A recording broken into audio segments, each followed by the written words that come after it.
it's 4:30. Yep. On meeting of the township board meeting in order. To the meeting. Yes, Brad.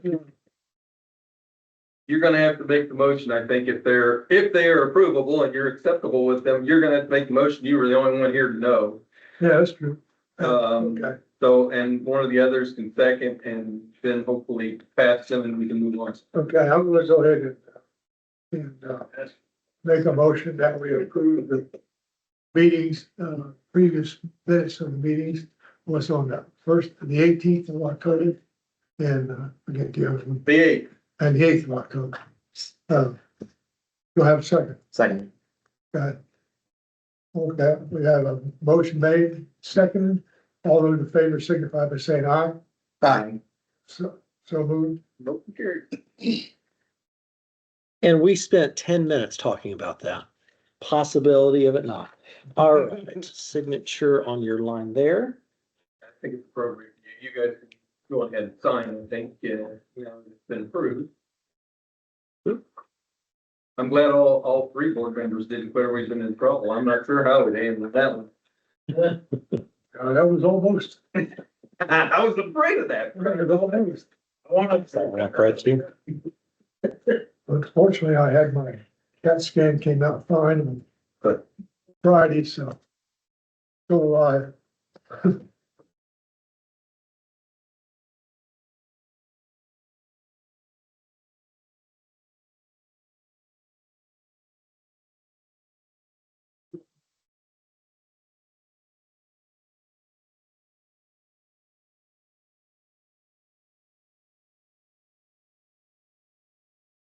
Yes, in fact, Thomas, please. Thank you. All right, we can continue. Okay. Next on the agenda is election of township board officers for 25. I'm gonna need a motion to close the regular meeting. No, not on this one. We just need, on this one, we're just electing the actual officer, so need to open the floor for president. And if you want to do it all at once, that's fine too, president, secretaries. Okay. And then a motion to, I'm guessing, railroad them in and. Yeah, we'll railroad it in. Historically, that's always how it's been. Mhm. Okay. Somebody should probably nominate a certain person as president who would like to do that. I would like to nominate John Levy as president. Second. Second. Third. Aye. Okay. Now we have, Now they get to find out who's gonna be the. I'll nominate secretary. Dakota for secretary. second. All those in favor? Aye. Aye. Go for it. I can do it. Congratulations. Then I pass this on. That's my cheat sheet for minute notes, so you can go with that. And then I will also give you my cheat sheet, so then you don't have to take notes every time I speak, because you'll get lost. Sign this is that Sean they got. Same. Jason, you're up. Best time of year. Am I up? Yep. All right. First of all, thank you guys, the two new members here for on the step up and serve. I come to the meetings and give updates on the fire department, every month, so. We do not have our, 2024 annual report done yet. We're still working on all that, but it looks like we're gonna be kind of what some of the highlights will be is we're gonna be right around a little over 5,100 runs for the year. Our ambulance revenue is about 1,650,000. And we got a new fire engine this year.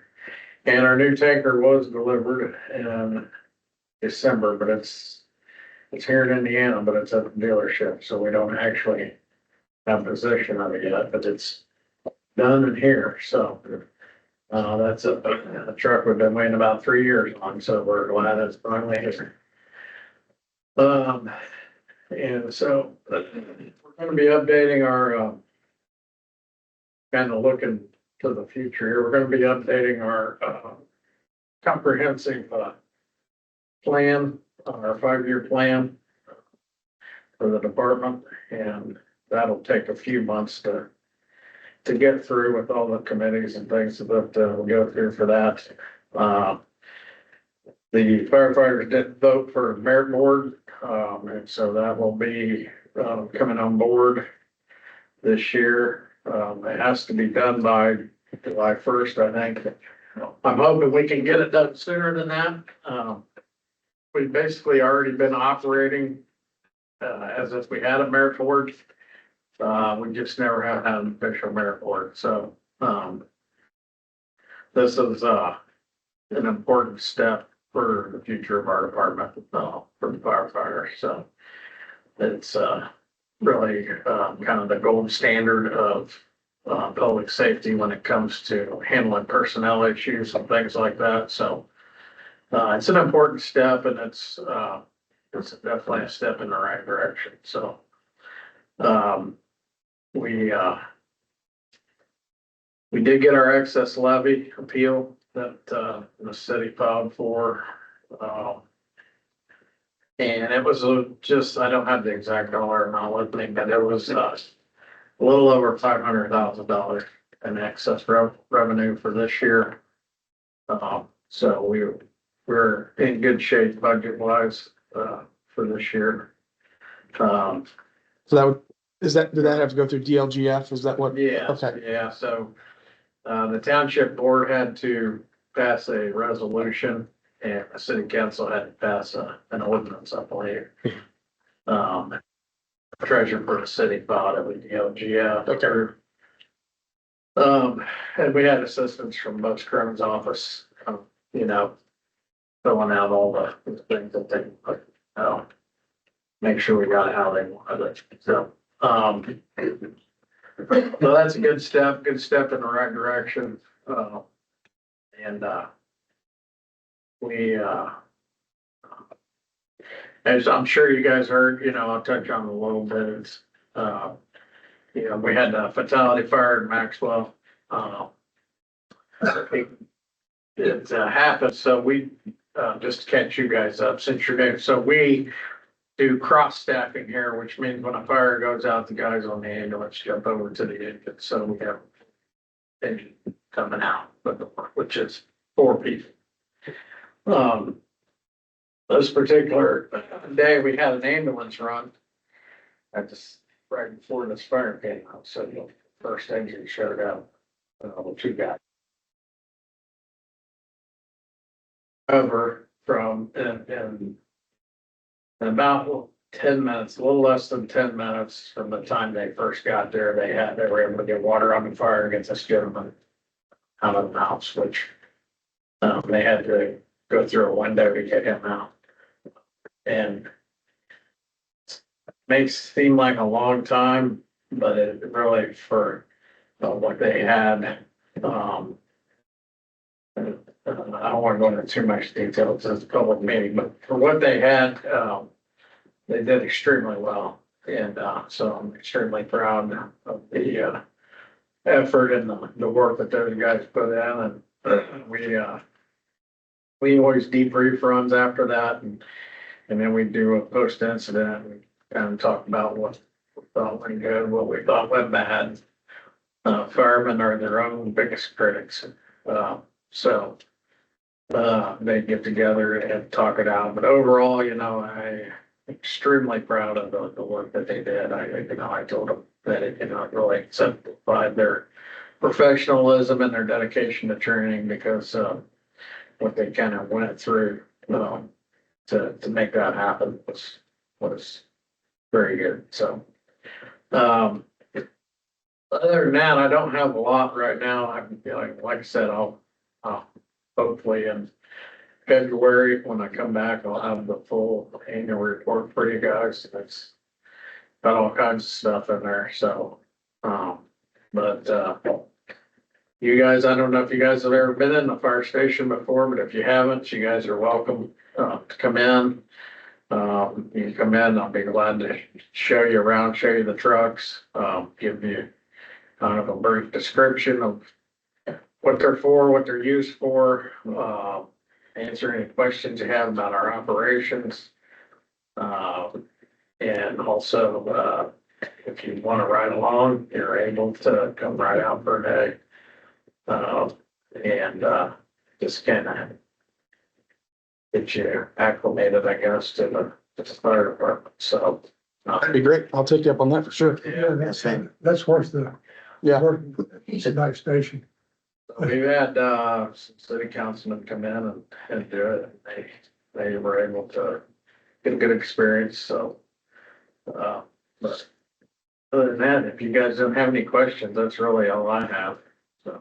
And this might be premature, because it might be in the report. Do you know if the 5100 runs, if that was increased over last year? It is, it's about 100. Okay. About 100 run increase over last year, so. We are really at a point, I'll be honest with you, we're at a point where we're relying on mutual aid too much. To come in and help cover our runs, and I'll have those numbers in that report for you, so you know how many times. But Creek Township, sure, Creek Township covered, and then to cover runs. One thing that I can't quantify, which I wish I could, is the number of times where we have runs going on and our resources are depleted. And we're just fortunate that that next run doesn't come out, but there are many times where we're rolling the dice where our resources are busy on other runs and we literally have nobody left. And so that's what we're gonna keep working on for the future is, trying to keep up with the growth and make sure that we're able to provide the service that people should receive. But like I said, I wish I could quantify that. I just don't have, I can't get the computer to do that. So, but it's probably shocking how many times. And Have you, go ahead, you guys. I was gonna say, and then for the ambulance revenue, I think you said it was 1,650,000 roughly. Do you know if that was an increase over last That year? is an increase. I don't know the exact increase, for you. But last year, this kind of catch you up. Medicaid made a change in the way they pay. They increased their funding to match Medicare's funding, which has helped us out quite a bit. And then with our increased number of runs, right now I'm fighting with Anthem. So it's every fire department in the state.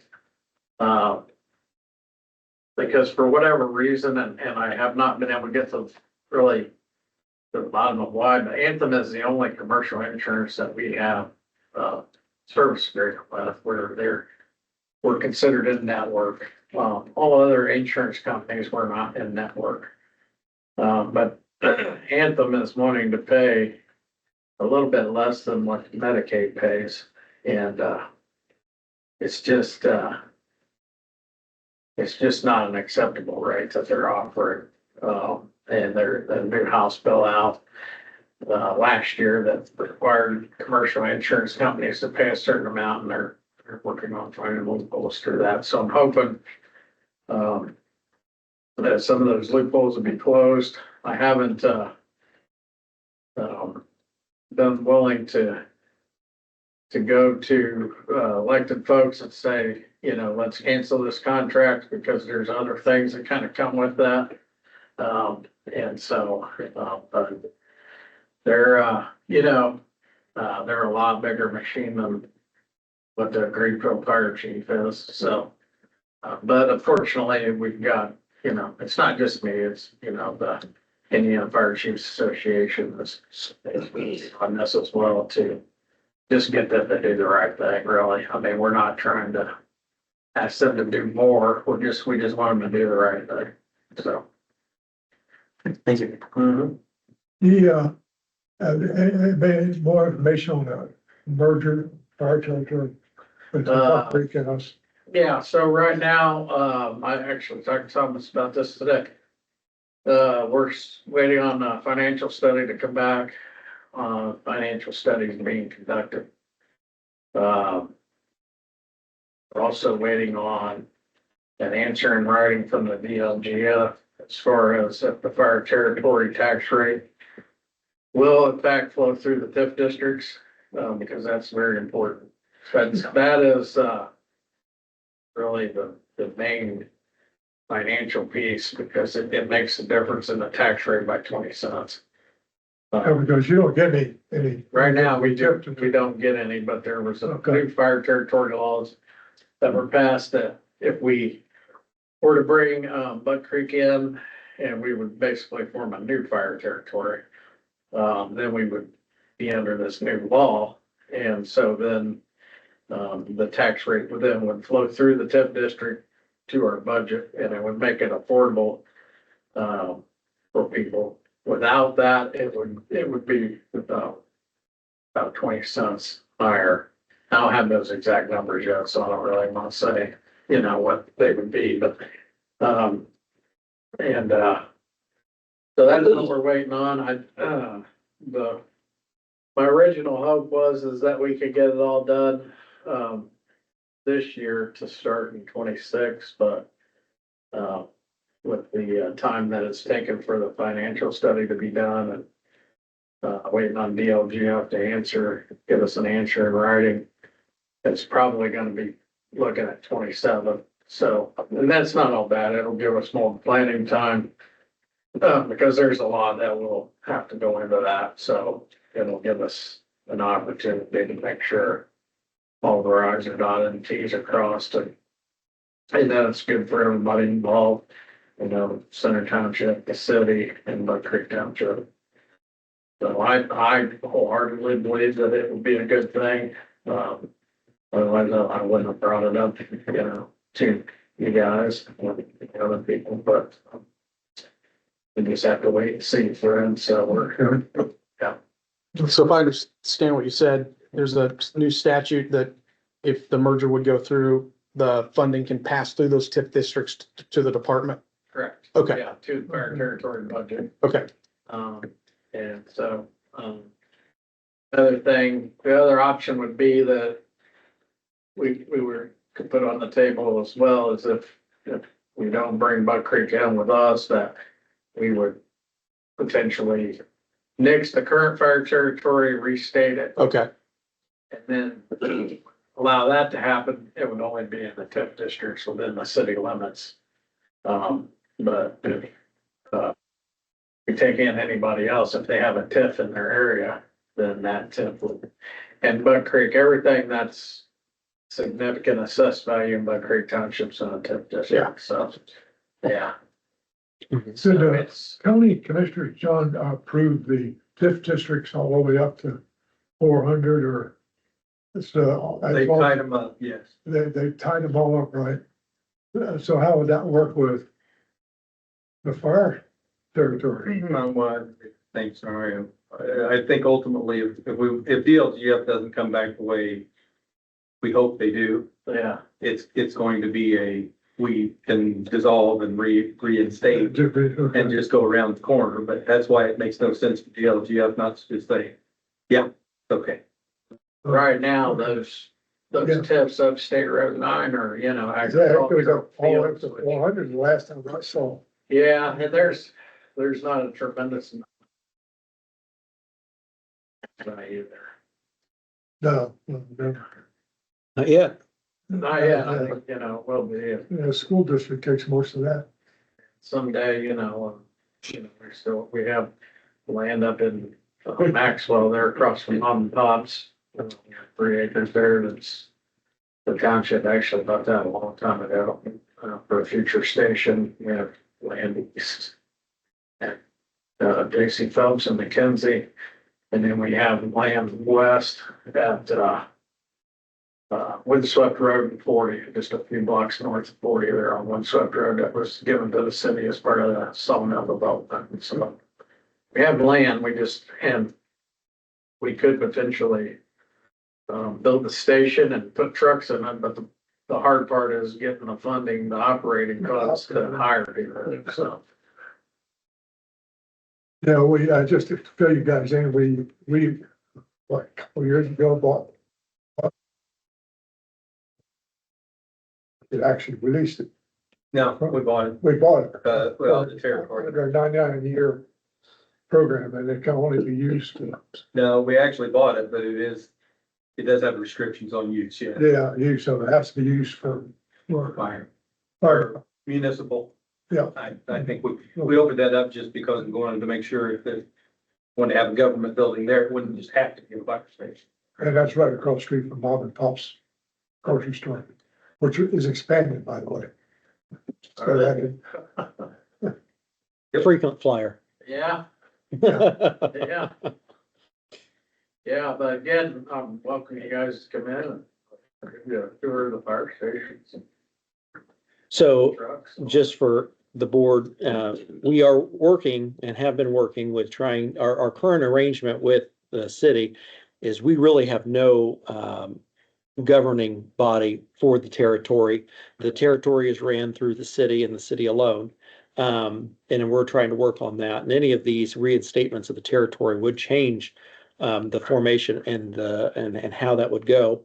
My question though, I never brought back up is through that excess levy that you have been granted. Would this, or where would the extra staff go? Would that be here to have a third on the engine, or would that go back down to headquarters? The next.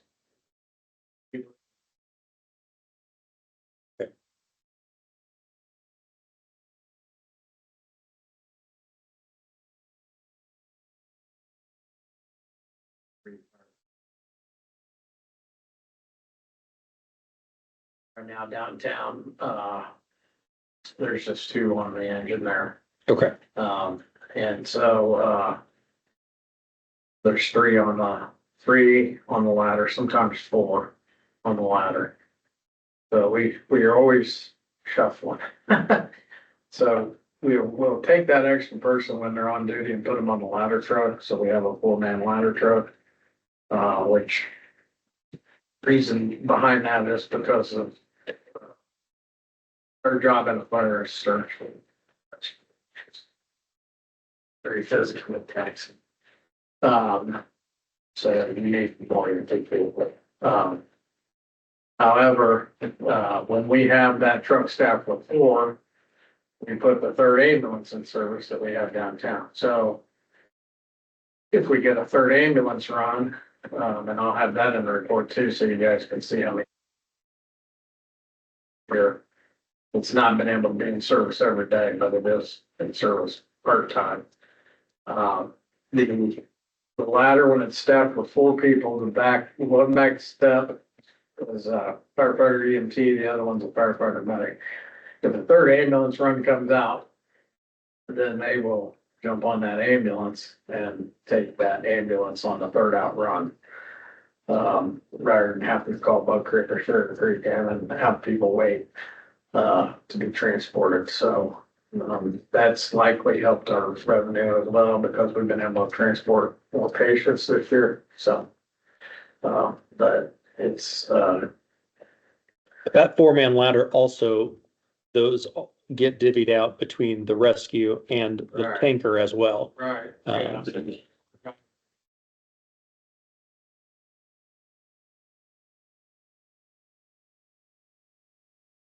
So anytime you guys do your write outs, you'll see Yeah, you'll of see. where our focus is trying to get more personnel on, and this is where this excess levy that we assisted with Greenfield on doing, it would potentially bring us 3 more personnel to Okay. it. So That's something you have to apply for every year?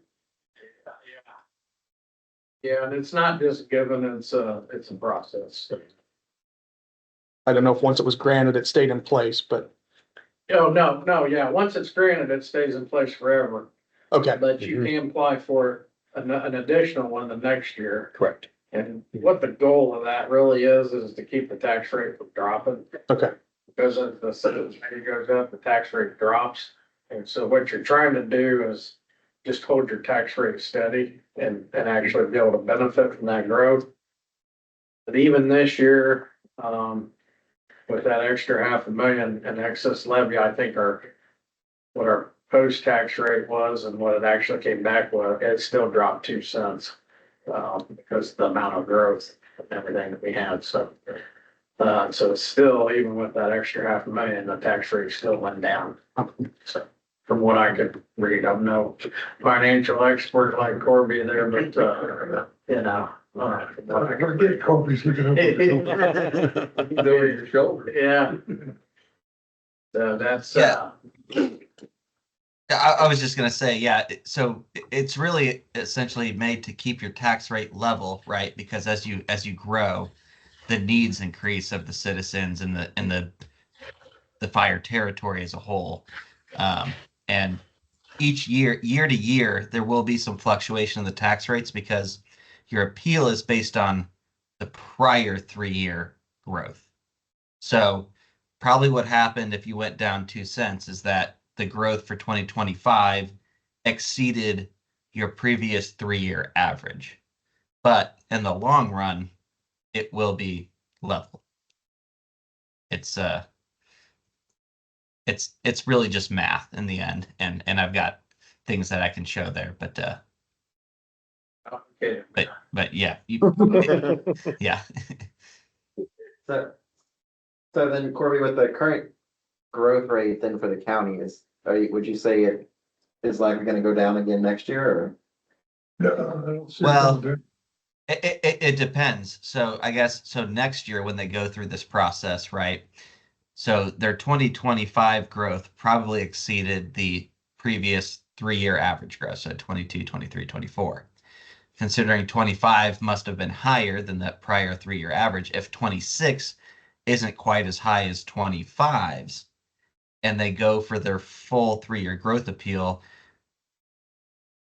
in it, everything else being equal, if it dropped 2 cents last year, it would go up 2 cents the next year if it was at the exact same prior 3-year average, if that makes Okay, yep, thank you. sense there. Yeah, yeah. You have any question for Jason? Thank you. all right, nice meeting you guys. You too. Look forward to the ride along soon. Yeah. It's a boring meeting if you want to, but. Oh, it looks like you got quite a lengthy agenda. Yeah. Of agenda here. Yeah. Nothing like your dad days. I've been told every meeting since I've taken over. Yeah. Thanks, Chief. Take care.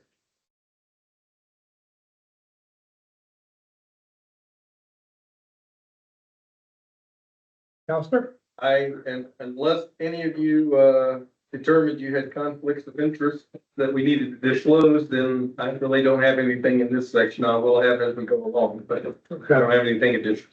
well, I'll be talking about conflict of interest here a little bit. Is that it? That's it. Okay.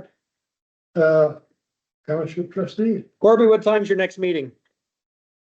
I do not have to go to that one, so Oh, we are good to spend as much time as we need here. Oh, let's not go that crazy. Well, yeah, hopefully we don't run into 6, but let's not hold our breaths. All right, so we'll just start from the top for updates on the service agreements. So it's a little off schedule because there's 2024 service providers. Our service agreement contracts, currently we have Love Inc., Soup Kitchen, Meals on Wheels, Senior Services, and the Boys and Girls Club. Those were paid out by the end of 24. So I look to continue those just like we budgeted for in our 25. And I'd be happy to sit with you guys to go over what the budget worked as. So you guys are familiar with that whenever you guys want to sit down. I am looking at adding the Hancock County Food Pantry. They have provided, and this is an example, basically everything in this little baggie for high protein meals for the warming and cooling shelter. So if we ever have a cooling shelter, but I would like to continue that. And so I'm going to have a conversation where if they can continue giving us those things, we can give some revenue on that and then we would be able to pass that along. So that's going to be something that I'll look for and have a conversation with later. I don't necessarily plan, Parks Department. That's one I forgot on here. Greenfield Parks Department. I haven't really planned on having any of them come back in unless you guys want to particularly talk. about one of them if you have any questions. But that's not adding any other ones as of right now, so we can always look at that again later, but. Questions on service, community service agreements? So there'll be 7 in total then? If we're adding Hancock County Food Pantry. Yes, 7, yes, because Greenfield Parks, they're on a different line item, so, I forgot to add them in. This is normally done in my trustees report, and we'll have another section of this meeting for it, but our Trust Indiana account, which is an investment account, dropped down. We were at the 7.4%. We're at 4.4% with current interest rates. As of today, we are at 742,128.52, which since we started our investment has brought us in $52,265.52. That's a pretty big drop in. Yeah, a whole percentage. Yeah, That's a sheet. but that's still Hope that better. increases this year. No kidding. But that's still a better percent rate than we were getting in our Or high the yield. bank, Yeah, the bank. So, ongoing projects, cemetery project or, the cemetery flagpoles, there was a donation that was made from another township, by contacting the, Veterans Affairs, VFW, that they were donating flagpoles for our cemeteries. I started that conversation and then got very sidetracked this year. So I was looking at some of our cemeteries, I was looking to kind of finish them up, kind of give them a little bit more pride, and have a donated flagpole put in there. So if that's something that they're interested in doing, or if you guys have any contacts too, to be able to get some of those donations in, I'd be happy to supply the flag and a light to go on them. But that's something I'm still working on. You know how much it, like donation typically needs to be to cover the flagpole we put in? So I was quoted out $6,000 a flagpole, and that was with installation. And that include the lights. That included the lights, but not the flags. Okay. Really? Yep, Okay. yep, You would think they would provide the flag along with it. yep. You don't get anything free no more. Ongoing projects is the fire territory agreement. John and I sat in on a meeting last year, and that's about the last that we've really heard from it. So I'm sure conversations will start picking up again, hopefully soon. Still working on a volunteer handbook. We had the employee handbook that we finalized last year. And so I've shifted on doing a volunteer handbook. For our township assistants, for December, I don't have year-end done completed yet. But for December, we had 17 TA1s. A TA1 is the initial application that somebody can come in and apply for.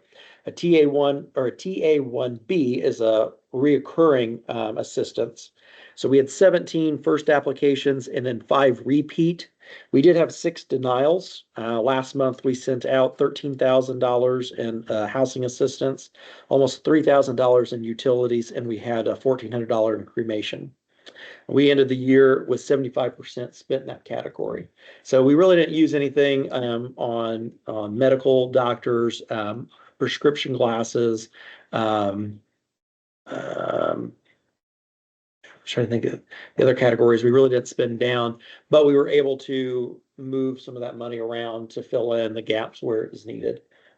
So that would be township assistant. In our cemeteries, we were still kind of waiting on our cemetery policy, and this is something I guess I need to get back with you to figure out where we're at on. And so we'll revisit that later. Our Center Township ossuary, we kind of waited until this year's budget to kind of move forward with our ossuary. The ossuary is a mass burial for cremated remains. We have a storage of cremations that for the county. And this was a kind of partnership with Stillinger Family Funeral Homes, that they have a number of individuals that have not been claimed, and they're just sitting in a cabinet, and we have some here too. And so the ossuary was one of a former board member and I went to visit the ossuary, and basically it was a rock that had a tube that went down into a mass green vault, that allowed it to be kind of naturally, kept going, and so it kind of gave an endless supply of remains, and then that would give a final resting place that somebody could, if they ever did want to come back and visit them, it would give them a place. No, where would we do that? So we were looking at doing this at Mount Carmel, which is one of our newest ones that we just got work completed at. It kind of gave a nice green area that was kind of out of the way. And it kind of gave it where it wasn't going to stick out like a sore thumb. Because we would use an actual boulder that's there, have it cored out. And then that way it also wasn't vandalized as well. And so it kind of looked natural with the trees that we left up. And so I would encourage, when the spring hits around, I will be happy to take you guys around and visit our cemeteries. We do have 9 cemeteries that we tend to, and kind of show you of what the work that we've done, before and after pictures, and then show you the ones that still are needing work done too. And so that's what the ossuary is. I do plan to continue that work. I have a contractor that will be putting in the vault, and then they will send off the rock to be cored. But as I said, it was just, we ran out of time, ran out of money. And so we were going to kind of hold off until this year to have that completed. How is, for the individuals who are unclaimed who end up going through that, who maintains kind of the tracking list of the names? So that is actually for the cemetery. So that would be us. The funeral home will give us a transit paperwork that we keep record of anybody that's been buried in the last 3 years into our cemeteries. And so we will have record of that. And then we also keep in 2 of our cemeteries that's been GPR'd. They have been ground penetrated radar. They have been categorized online too for their monuments, and then tracked that way. And I have in my office a map of all of the plots. You know, they were working on one down there by nice store, 600. Yep, Cooper and Mount The Carmel other day Reeves. was fine. Oh, really? Yeah, there was something in the back. Oh, that was tree work. We had some trees cut down. Okay. Yeah, last minute. Yes, we had some tree work They done. were Yeah, doing- yep. I'm like, no, there shouldn't have been anybody been dug out there. Continue on with cemetery. Sugar Creek Cemetery is going to be our next project. That is located off of 300 North, and it's right before the Sugar Creek stream, whatever that creek is. Is it just Sugar Creek? Okay, so right before that, be on the east side of the river or the creek. That's where Mount Carmel is. I'm sorry, that's where Sugar Creek is. And I put this in quotes, cemeteries have been quiet. There's not been any active requests. And the cemetery, Hancock County Cemetery Commission is on vacation mode. So in the wintertime, they don't really do any work out in our cemeteries. They're the ones that have saved us a load of money. And I can show you pictures after pictures of them uprighting, unburying monuments, putting them back together, and at no cost to us. So it is funded through the county, and then it's all volunteer led and volunteer for their volunteer hours that go out there and work on these headstones. And it's been truly remarkable about what they've been able to do. On to new business for the township. We had one of our employees left about 2 weeks ago. This has been caused for other items in the agenda to be looked at, including the job description and hourly changed. And we can go over that in a little bit. Actually, let's just hit up the job descriptions from the packet.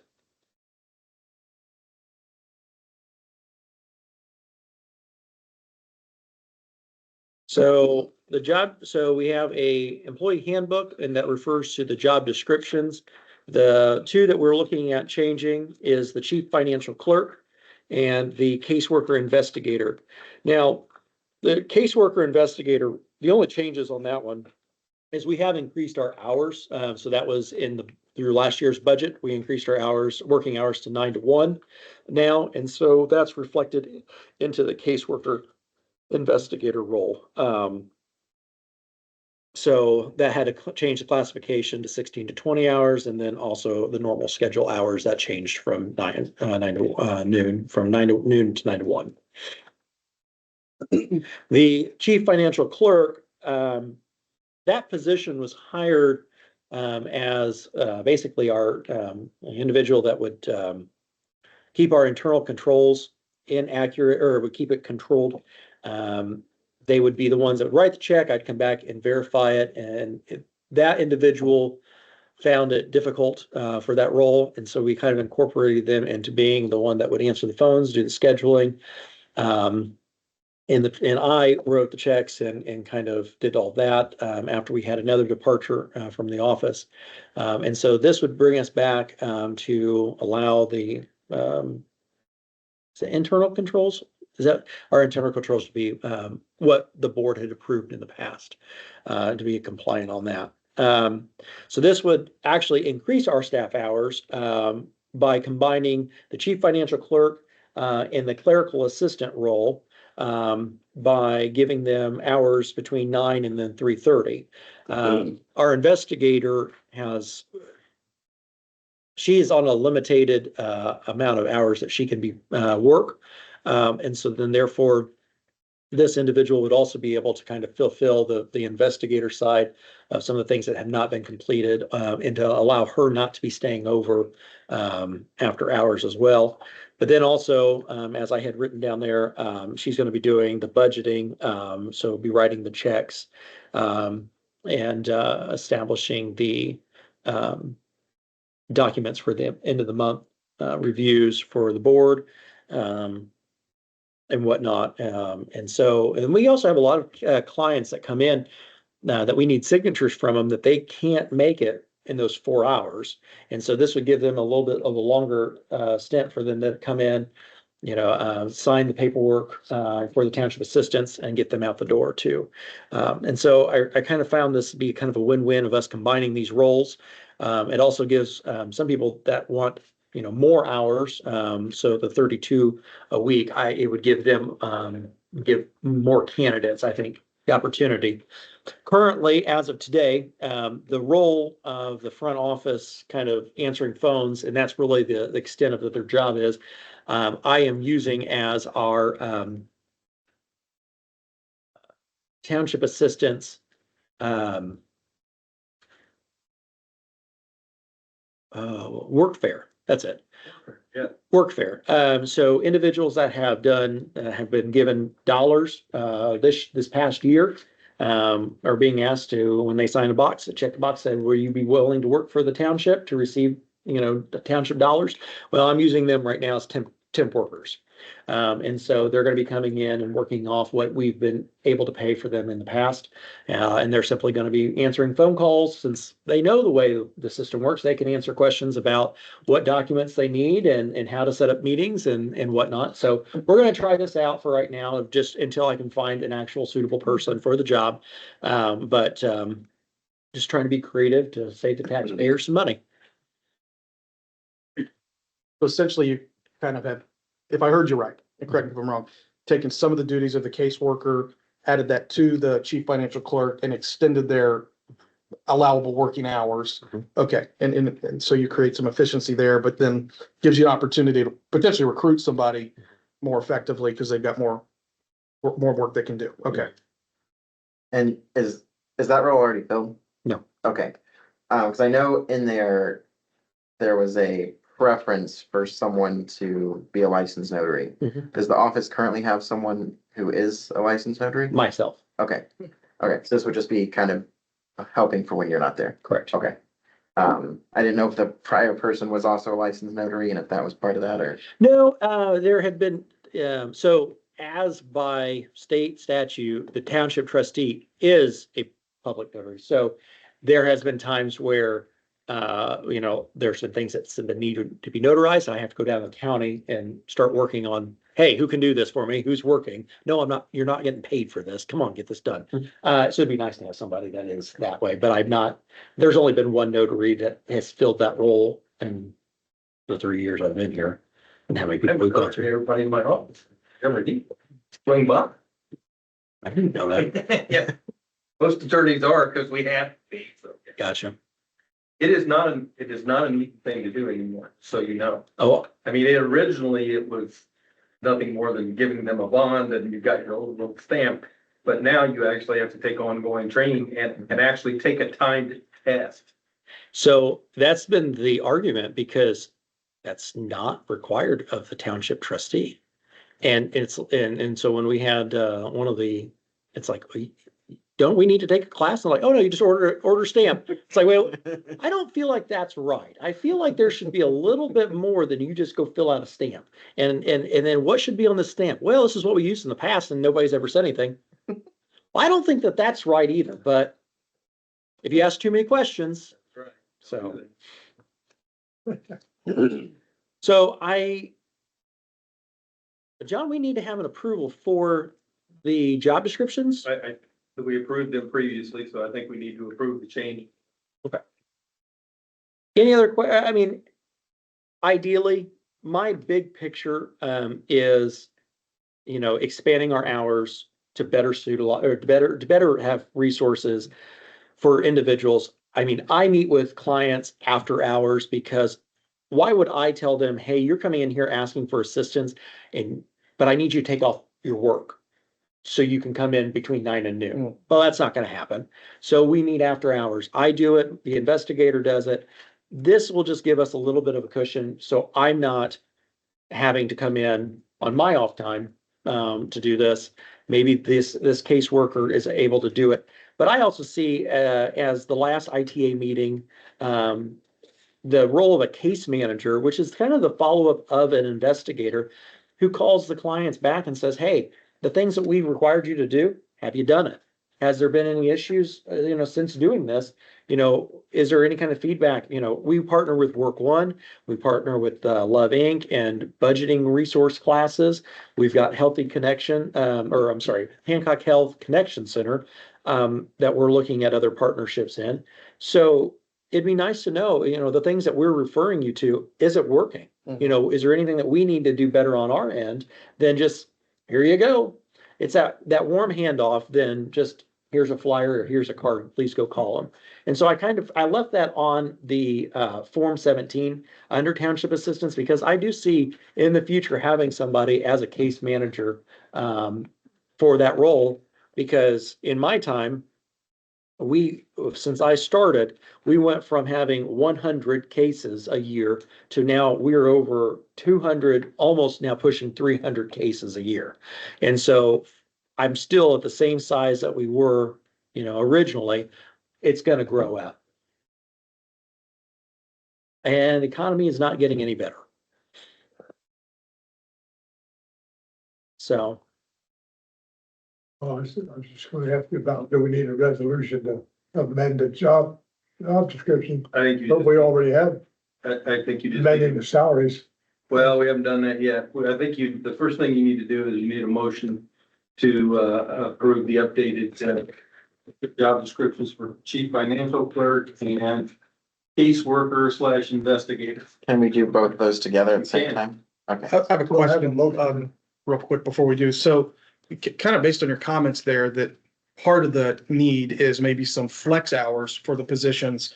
And it's probably something where when you're in an interview, you can just tell them what the expectation is, but would it be worth, you know, saying in the description that, yes, these are your standard office hours, but we also know that, you know, say if you have to meet with somebody on a Thursday night because that's convenient for them, maybe you can come in an hour late the next day, or, you know, make it clear, I guess, that it's flexible within that 32 to serve the customer. So on the second page, there's a note that basically says that these duties and responsibilities is not intended to be limited to management, and that assigned other work is as desired. I kind of thought that would kind of give you that flex of saying, hey, if you may be worked out, you know, there may be other things that be asked for you, and yes, through hours could also be flexible. Didn't we have a little something in the hand? I also believe it's in the In the handbook. handbook, too, yeah.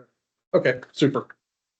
I didn't want to throw so much at you guys as saying, hey, I know you don't get a lot of sleep, so I want you to review this and review this and review this. But yeah, I also believe that there's also in there too.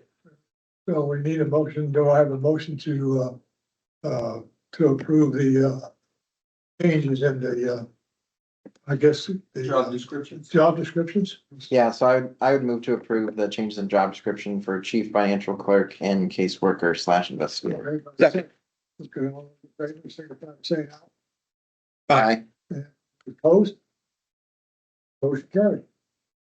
Thank you. So the next would be the salary resolution 2025-1, which was amending the salaries of township officers and employees. It was brought up to my attention before this meeting that I might have made a numbers mistake. And so I remembered it now. So I'm going to do some quick math. I don't think it is. Or maybe I apologize for this, but this is basically moving the chief financial and then combining the clerical assistance dollar amounts.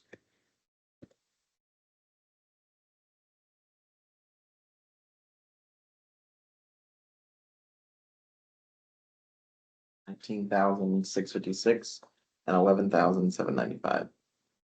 So you might have different numbers. 24-04. Oh, that's why I'm on 23. 24. Oh, well, those numbers aren't right. All right. I know. 04.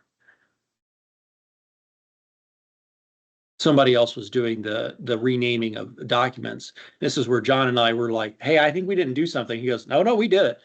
I've got it right here in front of me.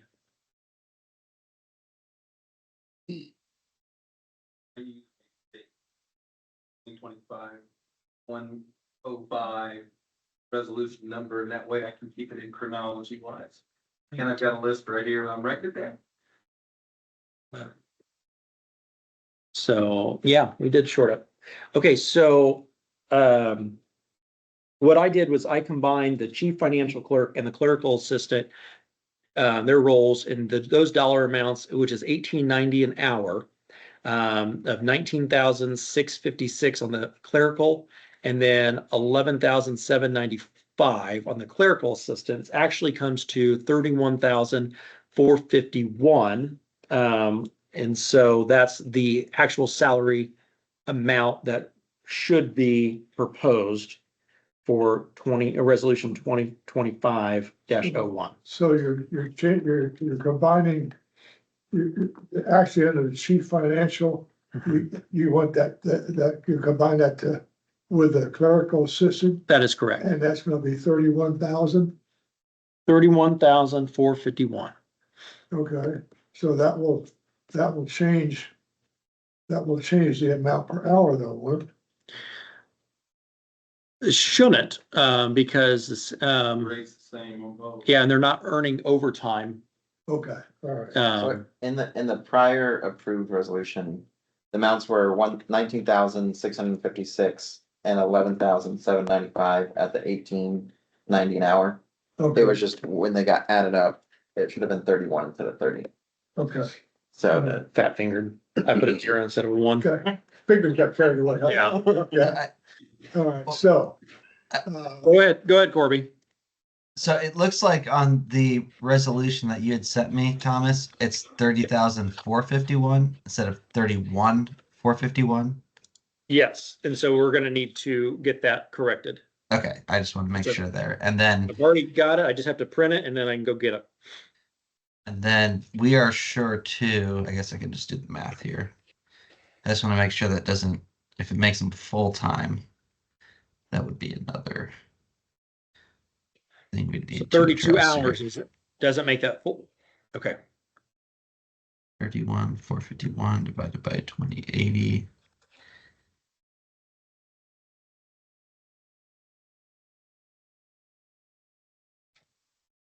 Sorry, what am I doing here?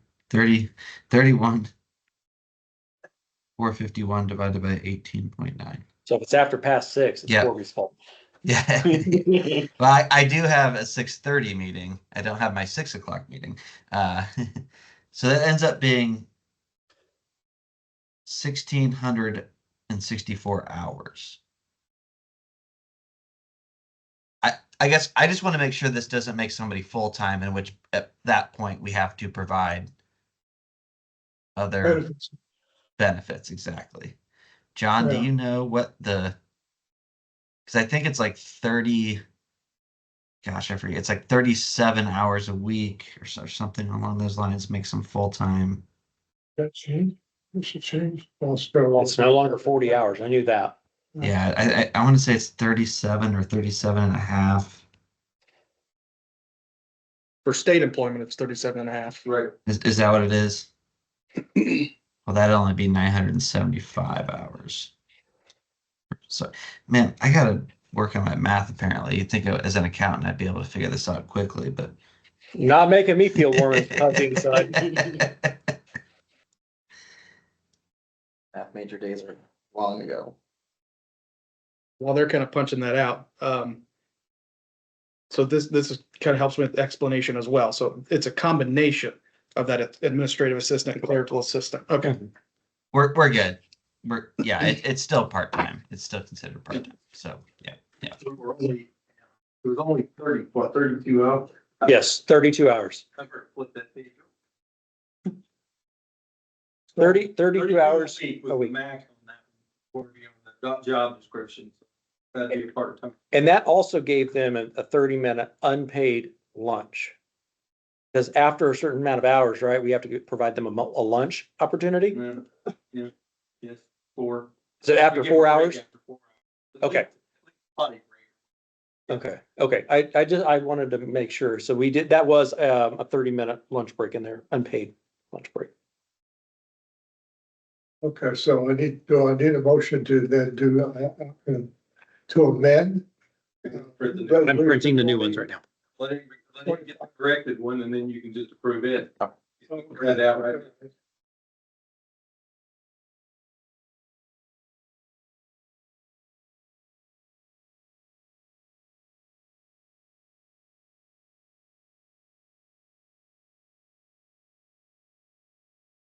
Sorry guys, I've had the flu for the last week, so my brain is not firing at a full 100%. A BA degree in accounting and finance. And I'm Hey, sitting there trying to figure out myself. yeah, you'd think the CPA would know these things off the top of their head, but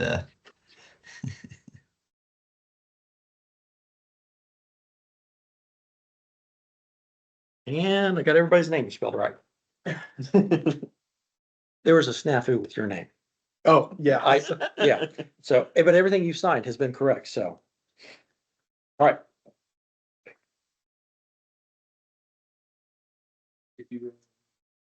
Okay, So ordinance there, we need a motion and a second to adopt resolution 2025-01.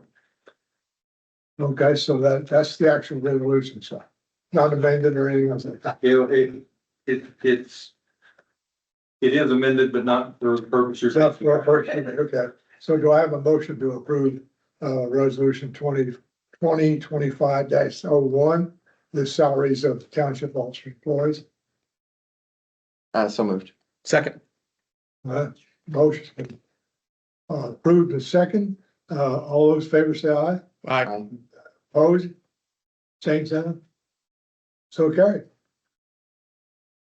Thank you. so.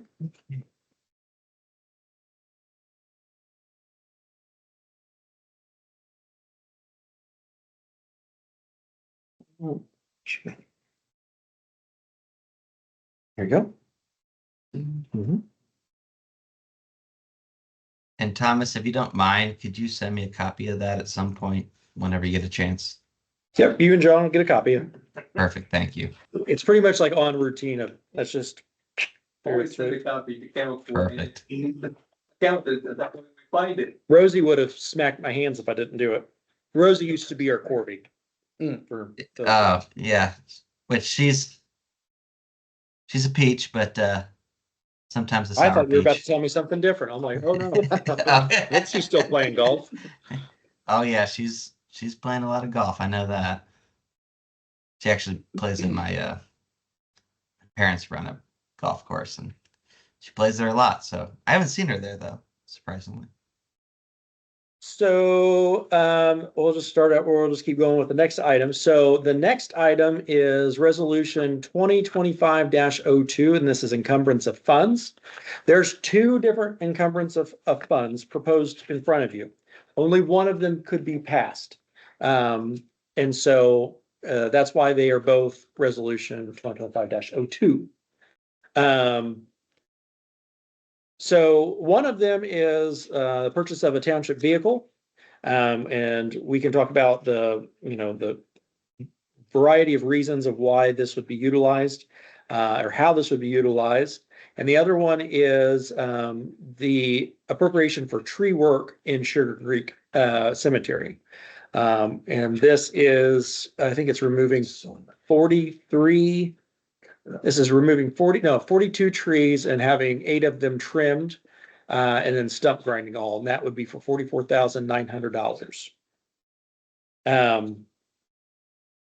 The other, for the vehicle, I had written down, this has been talked about from, well, this was actually talked about in Steve days, when, we had a budget item and capital outlays.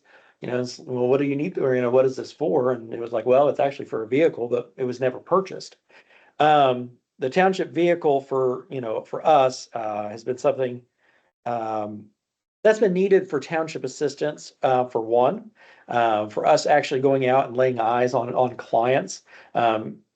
We had, not to go into too many details, but we had a township assistance case that we were shelling out money for. Come find out it's fraud, because we never went out to their house. They were getting a lot of food stamps, and they were getting a lot of assistance, and they didn't have kids.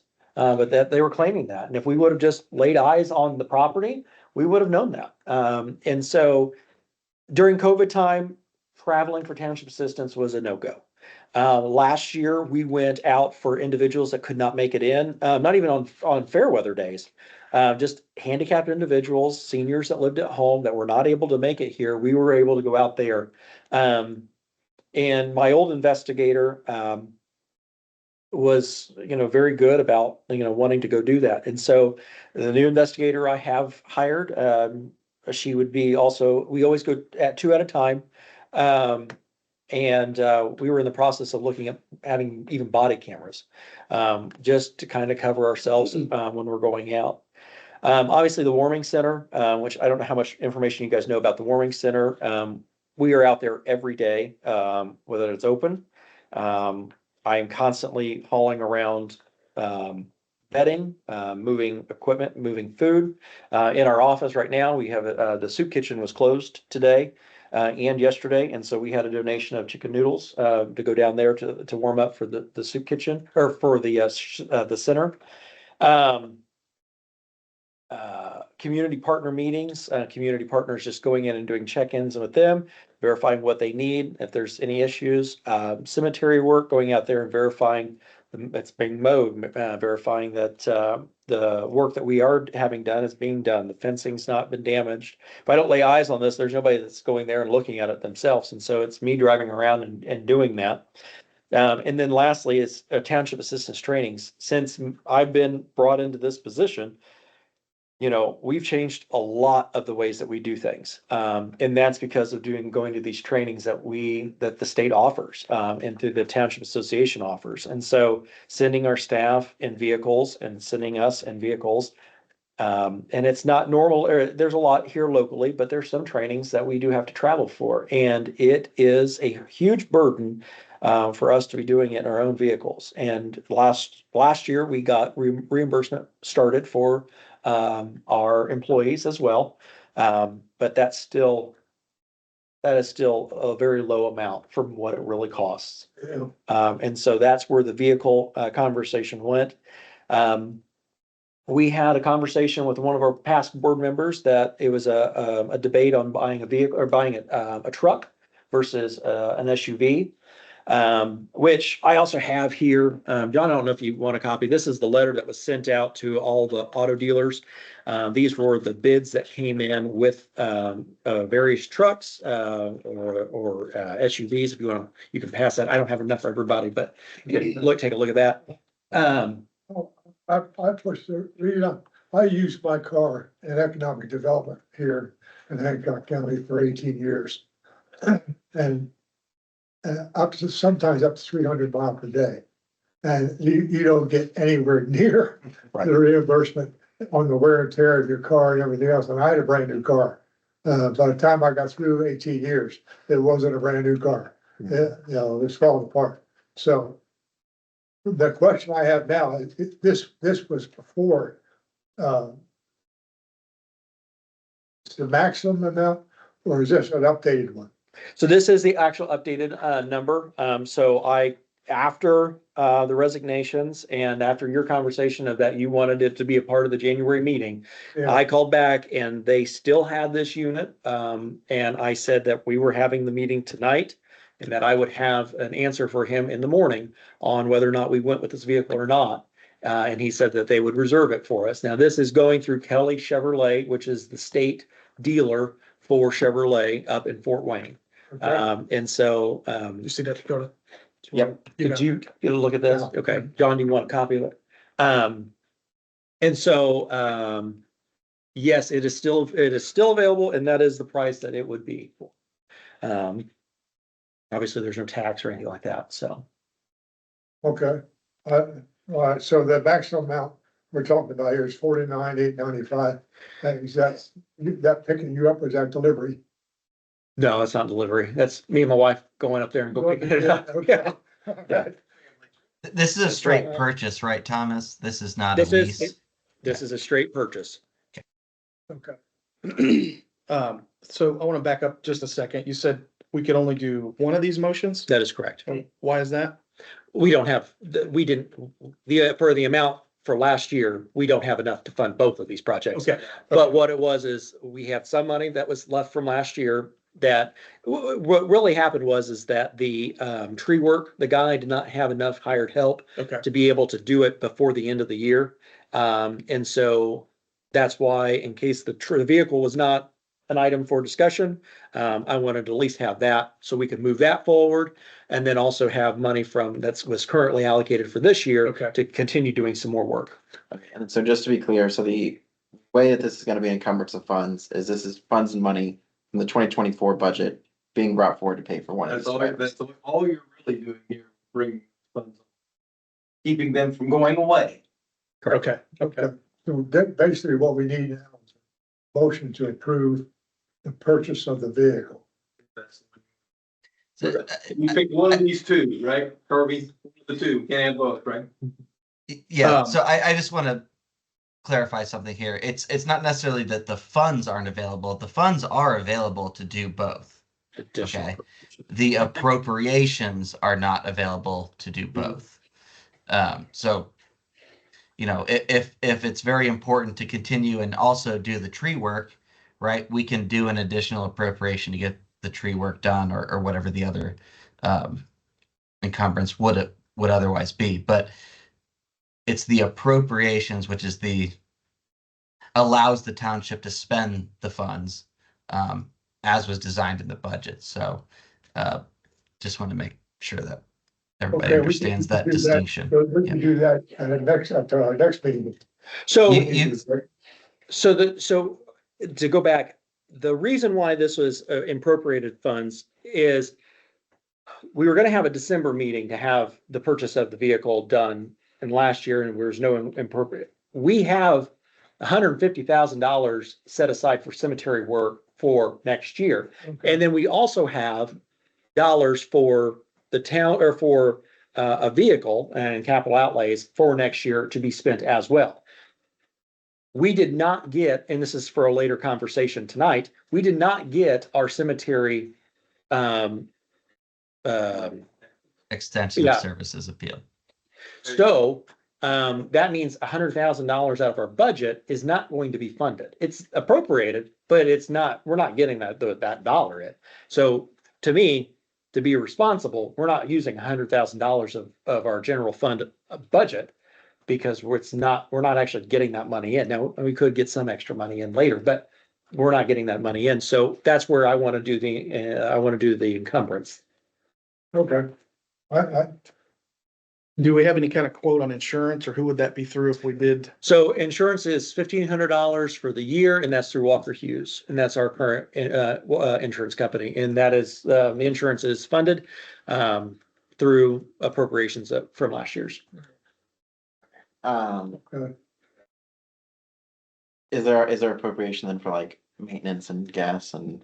So by purchasing a township vehicle, I am no longer eligible for mileage reimbursement. So we have $150 in travel expenses that is going to be relined for maintenance of the vehicle. And we also, if I remember correctly, we did put some stuff in the handbook about, you know, if others were to drive the vehicle and some of that kind. We may want to revisit that now that we're going to actually have a vehicle maybe, but we did put some stuff in there to make sure that we didn't have drivers who have bad things on their record or whatever. So, And because we also do background checks on our volunteers, we do background checks on our guests at the warming center. We also went ahead and did a driving record for all employees, including myself. So we have that on record as well. and this would cover, how would we cover it? Would you take the money for fill or gas and out of the maintenance, or no, you couldn't take out maintenance? It'd probably have to come out of one of the general fund out of the travel expense as well. Okay. Which, you know, within those lines, we pad a little bit, so then we'll be able to play some money Okay. around there. Now, would you need a card for that? We already have the township established in 2022, a credit card. Okay, so you got a yeah, credit card, so you so- could use still, yeah, Yeah. okay. Well, any further discussion you have on this? I want to give both, equal opportunities. I don't want to just be pushing Yeah, one ever Yeah, over the other. So any questions that you have, You said there was how much was allocated for the travel expenses? $750. Okay. I blew through the budget of $500 this year, so that's how much that we allocated for this year's budget. And then for the tree removal, Mhm. that would just then at some point need to come out of this year's So, allocations for cemeteries no, or? we have, so this would be encumbering the same dollars from 24, and so it'd be paid in 25, and then we would have still our, $50,000 generally gets spent up for the mowing contracts, and then this would take care of the Sugar Creek project. And then for next budget season, we'll have to look at another cemetery that the commission is also on board with wanting to start work on, and then we budget along for that. So this work hasn't taken place yet, right? No, Okay, initially I kind of read this invoice as to say that it was owed already. no. Okay, so that's more of a quote. Is this work behind pretty substantially, or I guess what's the trim schedule, and is this one way overdue or? Oh, way overdue.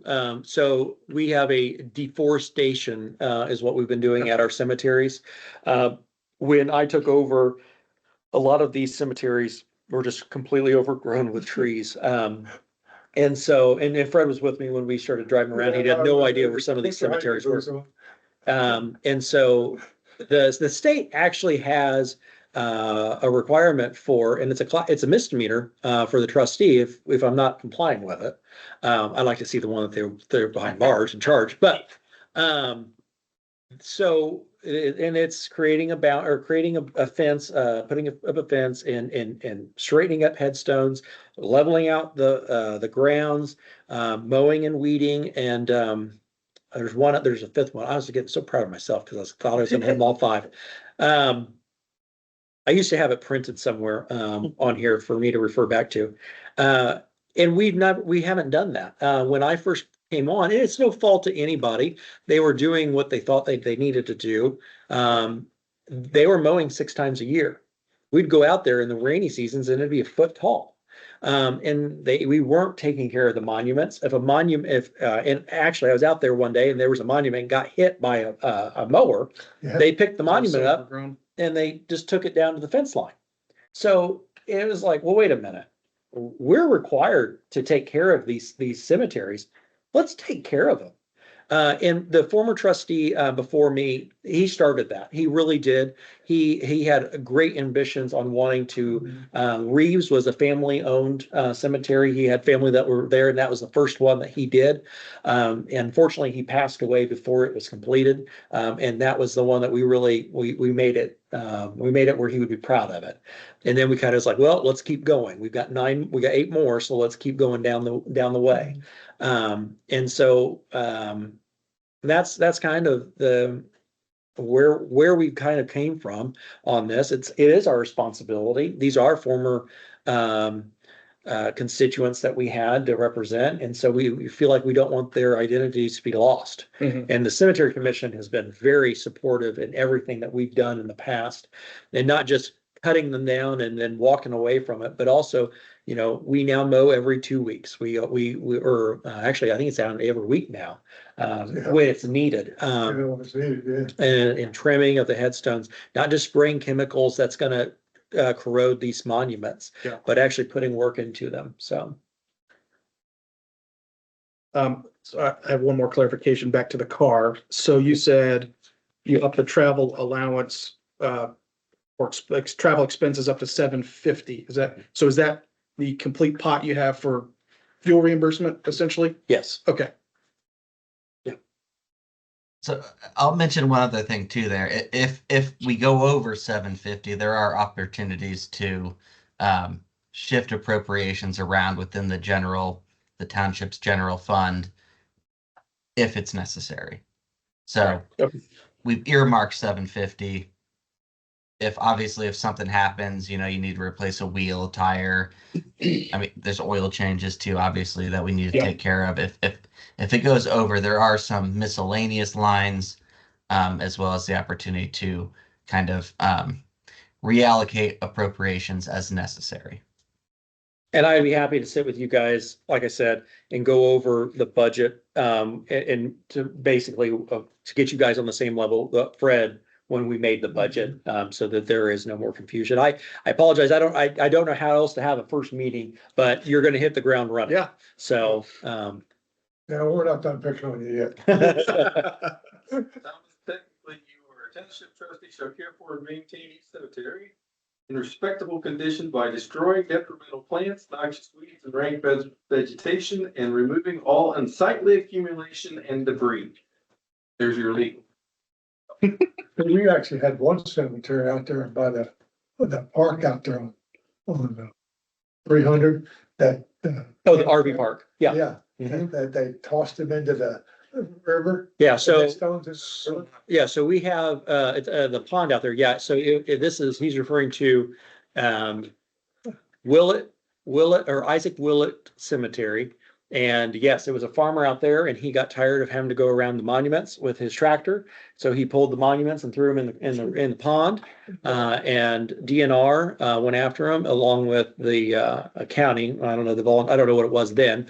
And they had him pull them up and he placed them where he thought he pulled them. So we really don't know exactly where they are, but there is a fence around the monuments, so it gives some kind of memorialize for them. That's just what we were dealing with. Yes. When it first ended it. I tried to get us out of the cemetery business, but I kept pulling us back in. he's pulled me back in. So just to confirm then, so say we approve the truck. There in the 2025 budget, so that'll be 2024. So in the 2025 budget, there will be funds to work on the tree removal project. Yes, so So just if we approve the truck, that doesn't mean that these trees and stumps are gonna just sit up there for another year. No. that is correct.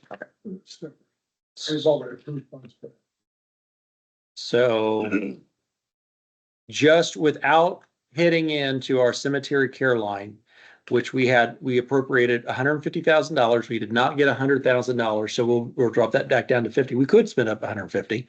We would also have the $60,000 that was for a purchase of a vehicle next year, this year, that we can reappropriate and have that come out of for care of cemeteries. And so we would be able to get, 2 cemeteries done for the $60,000. So yes, there is dollars there. I'm just trying to use everything we possibly can. Yep. And Not I'll mention one all thing my too, places are- is the DLGF did approve the $150,000. Now, as Thomas is basically saying, it's unfunded. So there's a chance that you may eat into your cash reserves if you do want to spend the $150,000. But nonetheless, it has been approved. You can spend it if that's what you as a board, trustee, management as a whole decides that's what you want to do. So again, we'll have to reassess year-end financials, which we don't have quite together yet, but nonetheless, you do have the opportunity regardless to really do what you guys want to do at those cemeteries. There's just a chance it eats into your cash reserves. Okay. Regardless, the $50,000-$60,000 amount though, that amount is funded for sure. So just want to mention that. And the current amount in front of us is. Mhm. Okay. Well, I guess my view would be, as a new member, I think I'd prefer to go with what I know the statutory obligation is, and that is the tree service and tree clearing, and table the vehicle till a future meeting. I know that'll be a pain in dealing with the dealership and that kind of thing, if that's the route we choose to go. But for purposes of, since these are last year's funds and kind of encumbering them for the statutory responsibility of the office, I guess would be my preference. And then, but I'm happy to be overruled or move on to the card another time. And so you said we've got 60,000 already allocated in this year's budget to. For the car. Okay, and we'd be able to then just go get the car with that funding? Okay, I don't know that it'd be the same price. okay. Yeah, so we'll run a short fuse on the car. We have to have the decision tonight, on the car, otherwise we'll lose this price. Yeah, this And is, maybe not, we may be able to get one cheaper, Yeah. or we may not. this is the 2024 model that they had left. And so I know that there was a feature change that he was telling me for the next model. If we decide to go with this or we do something different, I just know that we might be eating more into it. Yeah, You can do both. Corby, am I right here? Don't let me get out of control. You could approve the encumbrance of the funds technically for the cemetery tree work. And then you have funds available to buy the vehicle. You could approve that as well tonight if you wanted to, out of this year's budget, out of the 25 budget. Yeah. To me, it sounds like what I'm hearing, and again, I don't have the year-end numbers right in front of me, but yeah, you have the ability to do both. There's only the ability to encumber one of the amounts, if that's Right. what I'm understanding. So regardless of what you guys decide to encumber, you can do everything. It's just, what do we want to encumber the amounts for? That's just a requirement of the resolution.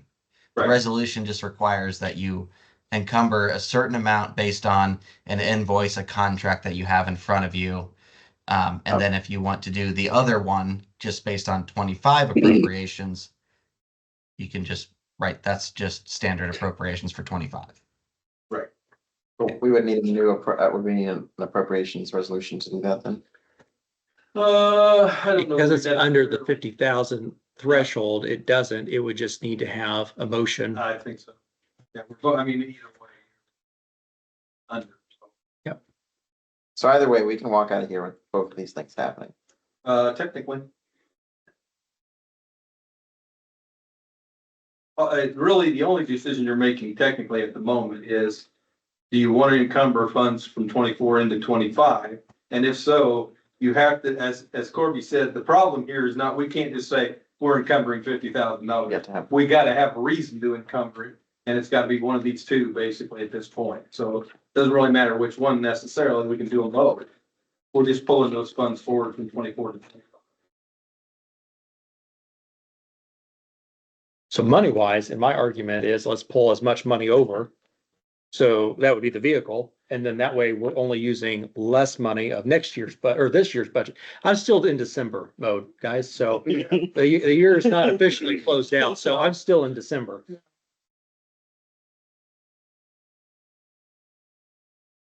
Our figure right now, we can cover it and then we can do the other.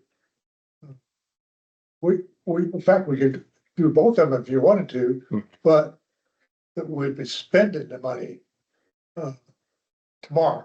Well, I think either way, gang, no matter which one of these you choose, assuming you choose either. I think we're gonna do an encumbrance of something, and then we're gonna go ahead and approve that expenditure. And then we may also approve the other expenditures from the 25 budget too. I don't know. That's up to you on it. This is all a show game of moving money in place. Well, Yes. I want to make it easy. Okay. So from a financial perspective, I would say, Yeah, go ahead. I'm sorry, Fred. Yeah, so from a financial perspective, I would just say, look, we've already funded whatever the larger amount is. We know it's funded in previous year's budget. So let's pull that forward into the 2025 budget. That leaves you the most flexibility still for 2025. And again, we know it's funded. So there's no, yeah, there, yeah. It just leaves you the most flexibility as far as appropriations go in 25 if you take the larger amount to encumber. But if you're pulling the larger amount, you are purchasing a vehicle. So if you're not. So it's if not a you blank don't- slate Yeah. for, If you don't necessarily want to purchase the vehicle, then there's only one choice here. We do the other encumbrance and we're done. So if you encumber it, you got to encumber it for purchase of that vehicle as we've got it invoiced, or for the tree work, one of the two. But if you want to do them both, we can still do them both. We're just I agree. If you're going to do them both, then why not encumber the higher amount? Makes sense to me. Yeah. Yeah, because that's already, Yeah, we've already agreed to spend. we've already agreed to that. Well, you guys have. We agreed to it. I agreed. Thomas agreed to it. I agreed to it 22, back in Steve days. Yes. I was on board. You was on board with that, so. But the question is, are we ready to vote on it?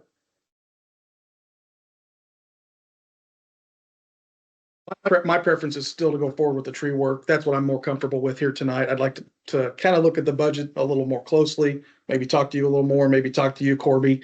Because that is the statutory obligation we have. And I don't know how it works, whether we truly table till next month or to March or whatever, but my preference would be to table the vehicle, move forward with the encumbrance on the tree work and get that underway tonight. So I guess I would make a motion that we move, or unless, is that the appropriate? can I ask one more question before you move? Sure. Okay, so with encumbrance, having the encumbrance be for a lesser dollar amount, what are the impacts of that on the long-term budget for the township or future levies? So that won't have any impact on No. future allocations or receipt of funds? Correct, it won't have any really, Kirby. Right, it won't impact your levies at all. Essentially, you will just have less overall appropriations to spend in 2024. Because what really an encumbrance is, it's bringing forward your 24 appropriations into 2025. So if you're bringing in a larger appropriation amount from 24 into 25, your 25 appropriations will essentially be larger by one of these amounts.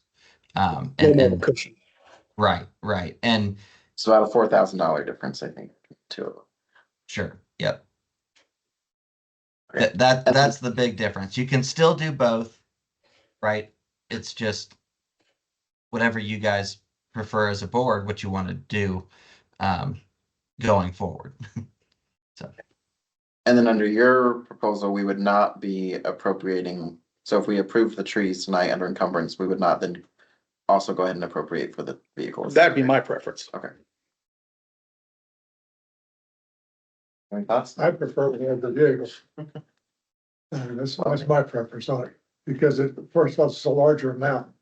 We're not guaranteed that we're gonna get this price again, and we have to know by tomorrow. So, and since we do have the option of doing the,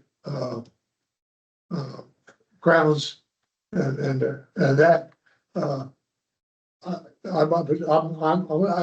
with Kirby there, I'd like to go with a larger amount. I'd like to prove that tonight. I understand the position that you're in. This is a lot, and you're making a decision on, is this something that's even needed? And I completely understand where you are, and so, I mean. And I know it looks like I'm coming in here second guessing all the due diligence you've done. That's, You know, it's your job, that's what you're supposed to be doing. This has been, obviously, this has been something that's been talked about a lot, in the past, and, you know, we've had, are we doing this? What are we doing this? Are we not? And then that's why Fred wanted to throw this in there and say, okay, let's, and I had reservations on doing this, the first meeting to him. I said, you sure you want to throw it in there? See if it gets in, you know, and I was like, okay, then we'll talk about it. So. Yeah, I asked him to put it on. we might as well discuss it early, right? I mean, we can always act on it later, but I'm glad we're having the discussion early on. I prefer to act on it later, but I'm glad we're having the discussion now. We might as well kick it off with everything that's on the table. So I don't mind that at all. But what you need, Mr. President, is you need a motion to adopt one of these resolutions and a second, and then a vote. That vote needs to have at least 2 in favor in order to pass. You be voting? No pressure there. Okay. So, okay, so I you've already made a motion to go with the, I don't know if I formally did, but I'm glad to make a motion that we encumber the funds for the tree work. okay,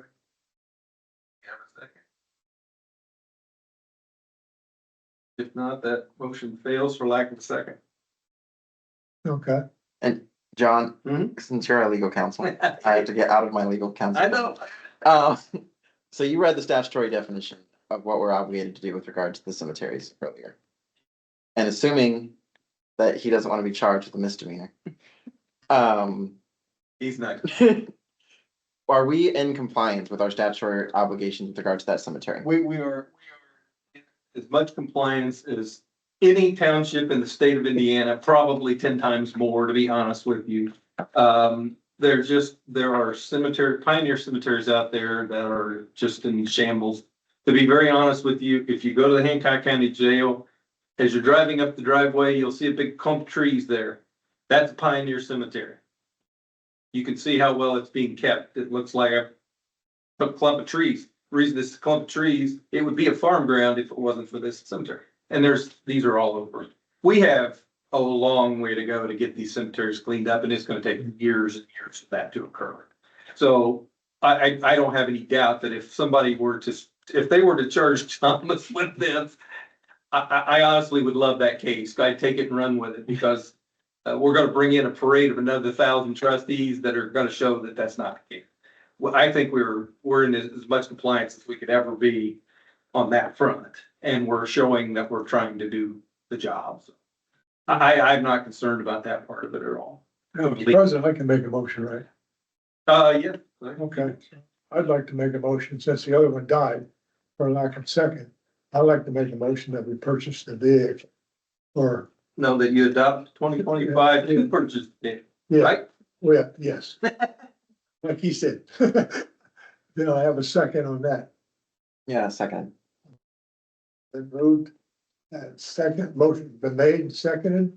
All those in favor signify by saying aye. Aye. Aye. All those opposed? No, Motion carried 2-1. Okay, let's get that thing signed. And this time, there's a reason why we have these things on here like this. You need to make sure you sign on the side of oh, gotcha. opposed. Okay. See, we never get that. So there's why I always put that on there. I didn't do this, why it's always on there. That's good. I like this. I like this. I like this kind of discussions. I get where you're coming from. Yeah. Don't take that the wrong way. When I came on, I was very reluctant too. I'm coming in and I had Guy, I had Fred here that were very much on this board way longer than I had ever been. And we were voting on things that I'm like, I have no idea what we're voting on, so let's pause and wait. And then they threw, hey, you're secretary too, and you're doing this. And Right. Well, I didn't, back to, did he sign that? The other side? Yep. Okay, that's good. That takes care of that one. Okay, now, Do you? we still have this 2502 here. But that's gonna be trash. We can only do one. Okay, so we don't have to worry about that one. Right. Corby, you have not a lot of, you're past your time. Do you want to talk to them about state? I got till 6:30, but Oh, yeah, okay. I can, since we're on cemetery care and all that. I'm so that sorry, talk. Corby. Hold on one second. Before we jump ahead, let's go ahead, let's have a motion to approve the purchase of the vehicle per the inventory. Or per the quote, I guess. Let's go ahead and do that right now so that he has authority tomorrow to go and get that done. Okay. So entertain a motion to accept the quote for the whatever it is. $49,850, I'm sorry, $95. That's for we got a 2024 Chevrolet Tahoe. There you go. I'll make a motion to approve the expenditure of the funds on that. I'll second. So. Motion's been made to second. All those in favor signify by saying aye. Aye. Aye. Opposed? Got it recorded. Mr. Secretary. Yep. Okay, Corby, Your hand ready to cramping go yet? for it. Yeah. I'm doing all So- this. So I'm not sure what Thomas has shared with the new board members here, but we went for an extension of services appeal for the 2025 budget to provide more appropriations and funding to take care of these cemeteries. Now, the DLGF came back and they denied our appeal. And the logic was essentially that they didn't believe that it was either a new service, an extension of a service, or was the result of the expansion of the unit, which again, a township, it's hard to expand a township. I did speak with who I believe is essentially the head of the DLGF when it comes to these budgeting things. Her name is Miranda Busey at the DLGF. Spoke with her, expressed my displeasure, for lack of a better word there, on, why were we denied? When this is clearly something that the residents want, it was something that the board wanted, it's something that township management wants, and legally, you're required to do so. Now, I have not heard back from her since we've had that conversation, but she was receptive to it. So we did spend a bunch of time last year going through this process, trying to get this approved. And essentially what it would have done is given you guys $100,000 levy to pay for $100,000 annually to take care of these cemeteries. So again, that's kind of where we're at right now. She's going to get back with me, explain to me what maybe we can do in the future to improve the argument, or if it's a legal thing that's essentially outside of what they can approve, she's going to let me know. So, I wouldn't say it's dead or anything. Like I said, she seemed very receptive to what I said. Certain DLGF representatives review things differently. And I may request that next year when we go through the review process that she reviews it personally. But nonetheless, that was a big topic of the 2025 budget. That again, we unfortunately did not get. So going forward, if this is something, and it sounds like the care of these cemeteries is something that's very important to you guys as well, that we would like to explore and make sure that we are upholding these cemeteries to the standards that the state statutes read, as well as to what residents and you as board members would like, we can continue that argument and that fight there. If she comes back and mentions to me that legally it's out of their hands, the next step would essentially be reach out to a representative to get some kind of legislation change that allows the township to take care of these cemeteries in another fashion. But again, that was something that I was very upset with when we did get that denial. I had never been denied on an appeal, including several extension of services appeal, and I was quite shocked that they didn't give us essentially anything.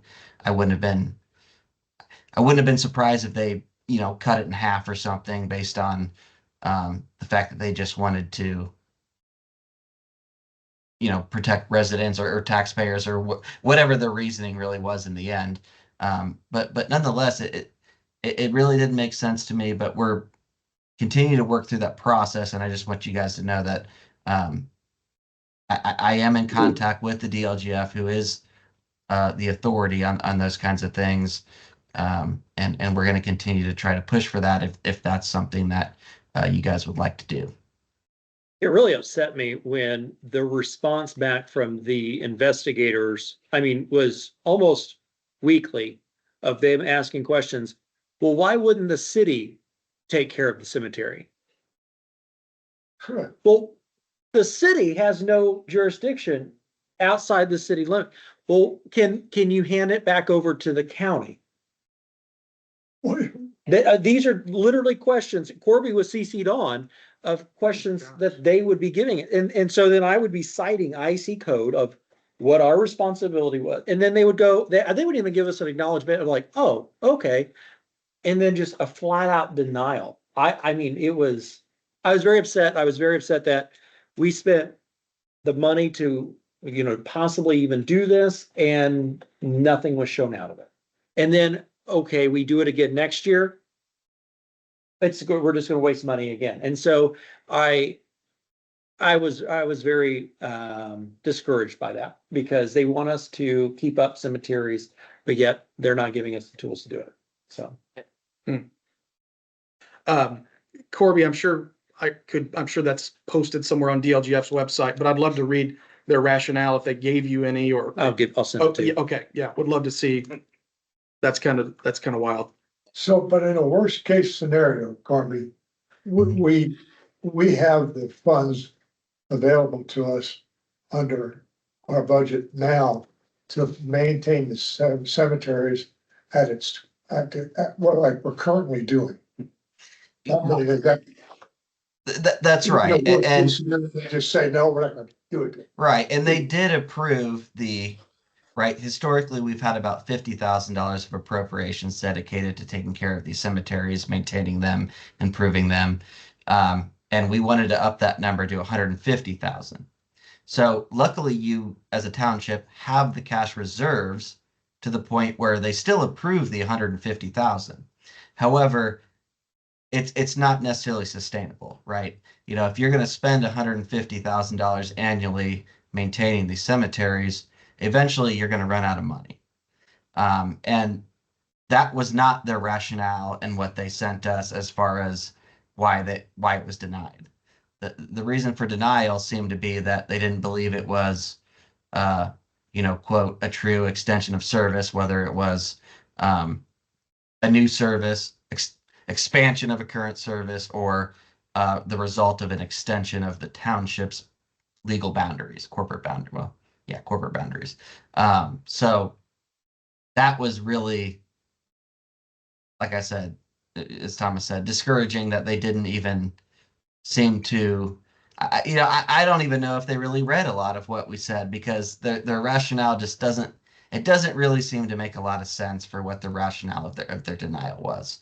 Now, I mentioned to Thomas earlier, there are other ways where you can raise funds to do these things and make sure you don't run out of money, but that's essentially issuing a taxable bond, which in the long run, that just costs the taxpayers more money than a levy would, obviously. A levy's operating dollars you get you know, not tax-free, but right, the taxpayers pay it. But if we have to go the taxable bond route, right, they're going to be paying the levy plus the interest on whatever those bonds are. And I don't think that's anything that anybody wants to do. But yeah, so like I said, she's going to give me a call. She said early this week. I'm going to give her some time just to, I'm sure she's got a lot going on with year end and beginning of year stuff, but I'm going to give her some time to give me a response and see what was the legal claim, because that was what she said is most likely it went to legal and legal said no. So we've got statutes. We have, that explain that the township is responsible. We have clear evidence that this is an extension of service. We've provided pictures of these. Yeah, Thomas, you even provided pictures of some of these cemeteries and, kind of showed like, these things need work. So. I think I was talking to a fourth grader, so I had pictures to go with it. Yeah. I was very frustrated. Corby, I called at one point in time and I said, do I just call it out like I see it? And no, don't do that. Yeah. I don't want to upset them by any means because, they are the decision makers there, but nonetheless, I want to know more specifically because their reasoning doesn't seem to jive with what we were proposing. So we'll continue to try to get those funds available, as it's something that seemingly everybody wants: taxpayers, board members, township management. So just wanted to give you guys an update on that particular thread, and then the new board members bring you up to speed on kind of what we did there. Would it be a possibility we'd have some kind of answer by the next meeting? Oh, if she doesn't give me a call by the end of the week, she's going to get another call from me trying to get to the bottom of this. Because again, she said she was going to talk to, and I think his name was David Marouche. I'm not sure if I said his name right there, but she's going to talk with him and kind of see, because he was the one that was ultimately reviewing it. But again, I know they have a legal team there.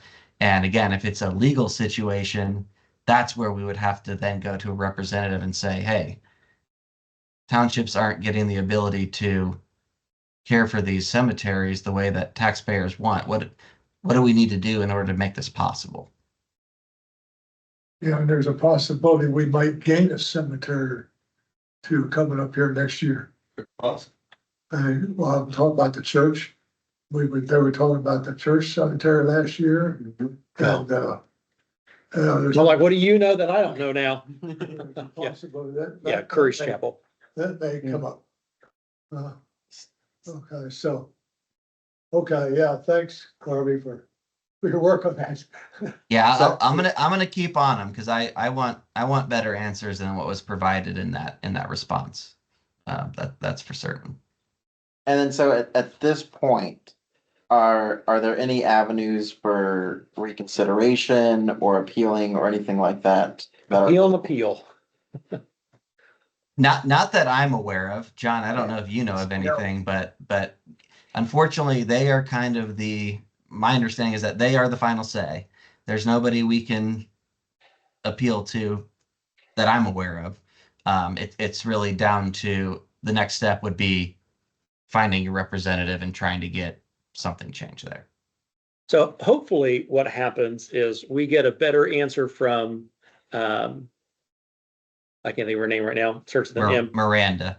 If we get a better answer of saying, okay, yeah, this was an oversight, and yes, it is, then we'd basically update some numbers, resubmit what we've already submitted last year, and have her be the one to request it, and it'd be approved. Or then the other opportunities of we don't do it, and or the other things that we talked about. Maintain the cemeteries that we have now. Right. At the current rate. Yeah. I certainly think there is always an appeal, right, as you guys well know. We could file lawsuits and all that. It's like, but that's not feasible. So Right. in reality, when they say no, we're Okay. I was curious, I didn't think there was anything besides the courts. But I wanted to check. So in that We need case, to sneak something into the DLGF bill this session.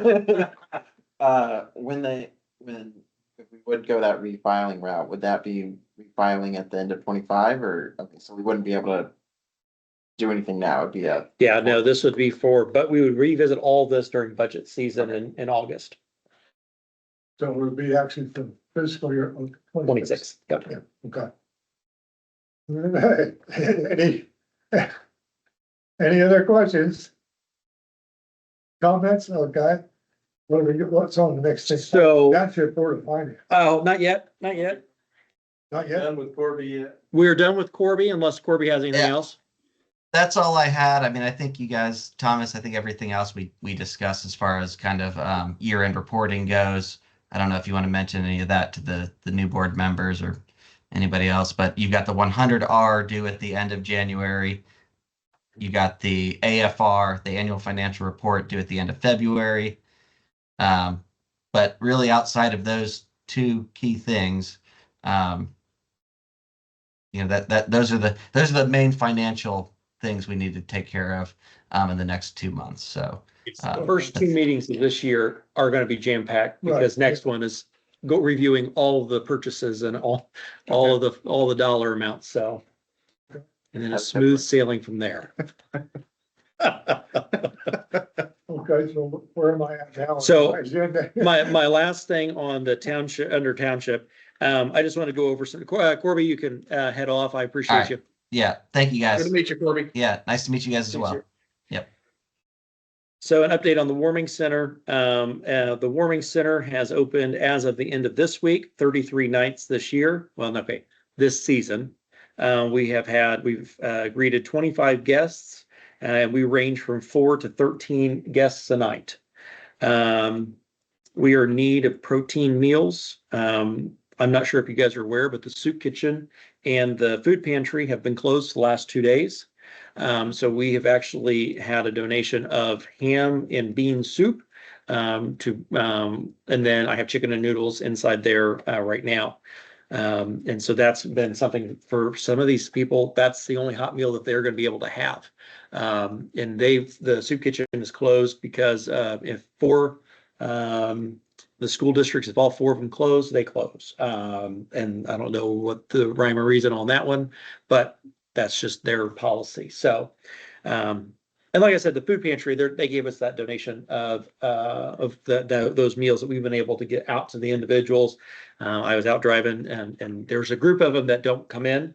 And I've been able to get out to them and give them some food in these cold that they are diehards. So, What's the season? You said 33 nights this season. What's that? so it just depends. So it would have been, since the cold weather dropped, we started actually in November. Okay. Year prior, we started October 31st. So basically anytime it drops below 32 degrees, that's the You're start open. of the season. Okay. Yep. We are in need of pillows, sheet sets, twin size sheet sets, volunteers. It does take 9 volunteers to open each night. Carmen and then my former employee Sam, they've been doing amazing work, helping me out, helping me and Jim out. They're getting the numbers put into our system, so then that way it also helps our TA7 report because we're claiming, we're opening up this shelter and then all these numbers. So then it's helping our report at the end of the year. It goes back to the state and say, this is what we've been able to provide for this year. So it's been a learning curve for all of us. And so we've been getting some of those numbers in right. And senior service has attempted to help us on days when the soup kitchen is open. They've been having a bus there at the soup kitchen at 7 p.m. to transport individuals to the warming center. And then that next morning they would transport him back. And so this has been the start of, I'd like to say, a good conversation about having a bus system in Greenfield. I knew it was possible. So Good luck with that. yeah, it's been working out. Okay. So, and just to give you some guidance from our open of 33 nights this year, in 2023, we were actually exactly at half. So we were 66 nights total. And all of January and all of February look very cold. So, I have a feeling we're gonna be right at our numbers of last year. And then last year, we had a total of 33 guests in our 25 now, so. And that's kind of where we sit on the warming center. If you guys have any The questions. 9 about that. volunteers, is that cooking, cleaning, or what's their roles? So the 9 volunteers, so one of the volunteers is called a coordinator. I serve as the coordinator, Jim Short. We are the ones that open it up. So basically unlock the doors, get the items out for the volunteers for check-in purposes, the computer out for registration purposes and background checks, getting cots out, things like that. So then the volunteers, there's a group of 3, we call it the greeters. They are the ones that, from 7 PM till 9 PM, the doors are open. They will greet the individuals that come in through the doors. They'll ensure that they've gone through our background checks. They will, perform a background check in the intake and, documentation. They get them out, to their corrected side on, we split the men and the women up in the gym. And then in the middle, we have some partitions that we have, for if we have family units. So kids with, or parents with kids, they'll sleep in a kind of semi-protected way. They, open up the showers for individuals, and have that rotation going. And then have the meals out for individuals. We have frozen meals, that they will help them warm up. We've kind of streamlined a lot of the things that we have, how we've done it in the past. And so I would encourage anybody that wants to come out, just let me know and I'll get you out there and you can guys see what we've been doing. And then the other 4 volunteers that we have, they split up from the 9:15 roll to the 2:30 roll and the 2:30 to 8 AM roll, of where we have a male and female on staff, and they will monitor and just ensure everybody's safe. There's no mingling, and that if there is any issues, we've had one guest have a seizure in the middle of the night, and we've had one guest, fall ill because of the illness going around. That we've had to have 911 there. And anytime that we have any of those incidents and incidents reports filed through the township, for us to have on record. We've had to ban 2 individuals, unfortunately. It doesn't feel good to be able to ban somebody, but when you're trying to do what's best for them, and they're not willing to do their part, or they're not, we've had some people go on social medias and kind of, they've got some mental issues, and they're not telling the truths.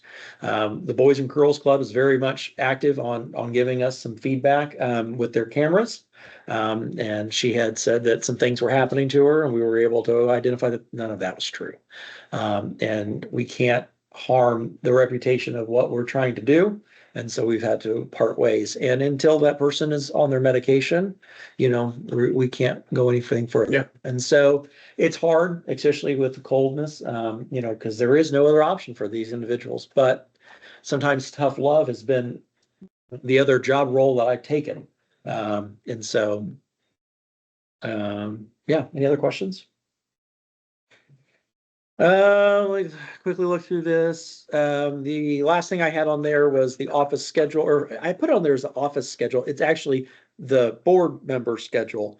I've added a December board meeting. So if we need to review, the current listing of this, I would just ask that we do that kind of early, so I can get this in a bulk to the township report or the reporter. So then it's a free posting that they do on their government site. If you guys need to change any dates, please let me know. Well, I was gonna ask during new business, but since you mentioned it, I was just gonna see, this is a little bit selfish to ask because it's kind of based on my schedule a little bit, but like Thursdays at 4:30 or 5 or 5:30 would be preferable, to Tuesdays. I wasn't gonna ask anybody to act on that tonight. I was more gonna offer that for thought because I don't have any problems at next month's meeting. That's gonna work out fine. But going forward, I think Thursdays will probably make more sense, but just want to offer that for thought. So the only thing I'll say to that, and then I'll beat John to it, is except for the very first meeting of the first year, that is set by statute that it has to be done on that set Tuesday. First Tuesday, first Monday. Okay. Usually it's the second. We got lucky. Yeah. So, but I don't I don't have any other issues besides my schedule at the firehouse. And then we'll just go from there, but. I think, Do you Yeah, want which to would work better. we want to think about changing some of Tuesdays, as you can see by eye already, is not a good day for me. Okay, now I'm able to arrange, I don't really have any say in when they're gonna give me my shots. And then Tuesday's the only day that they'll do it here in town. Is Thursday enough time for you? Thursday's fine.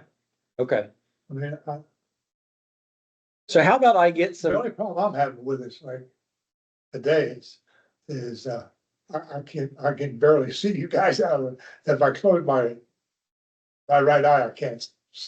You look kind of funny to me. if I can, if we just, maybe I'll just look at the next Thursday, I'll come up with a list, I'll send it out to you guys, and then we have a discussion on if that works, and then we'll amend that for next meeting. We'll keep the February 11th meeting as is, but then we'll look for the rest of it. Does that sound That'd good? be great. Sounds Yeah, good. that's fine. All right, I'll work on that. Did a warming center update, did that. I think I'm all checked off on mine. The only exception, do we want to approve the cemetery work so the guy can get started as soon as possible? Yeah, I was gonna circle back and ask if we could do that. Yeah. So Oh, that would just mean that we would need a motion for that cemetery work to, or that quote to approve that quote. Do we need to do anything appropriation wise or just approving the quote? Okay. Yep. okay, do I have a motion? So I would like to make a motion to approve the payment of the quote for the tree work at Sheriff Fixon. Second. For $44,900. Okay. We have a motion made and second. Okay, all those in favor, signify by saying aye. Aye. Aye. All those opposed, same sign. That motion approved.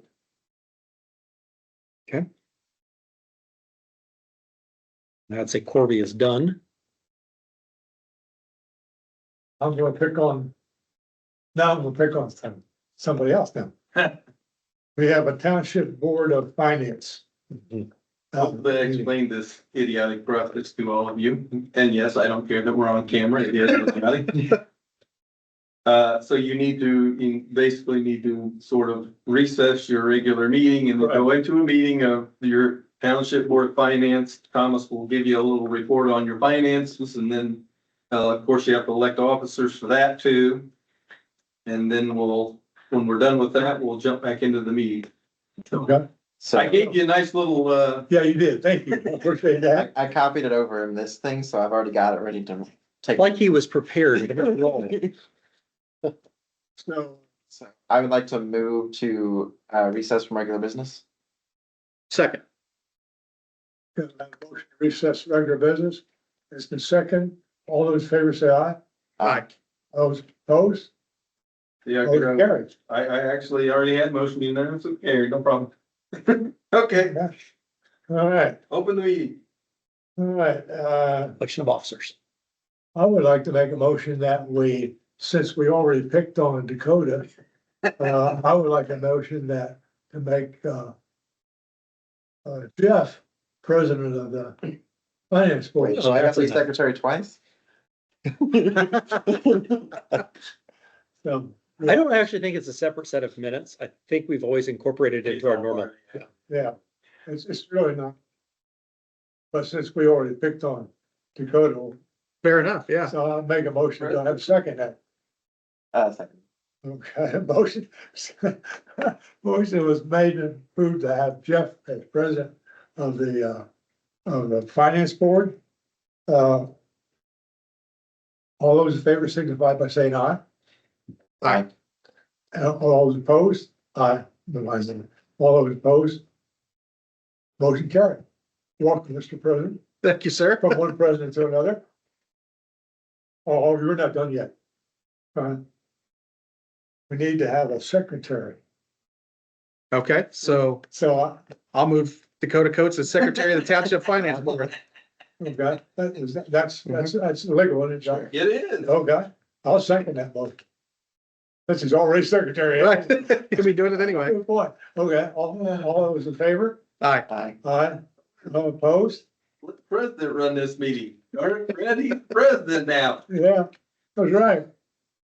That's all right. That's Go fine. ahead. Okay, so we now have a Center Township Board of Finance.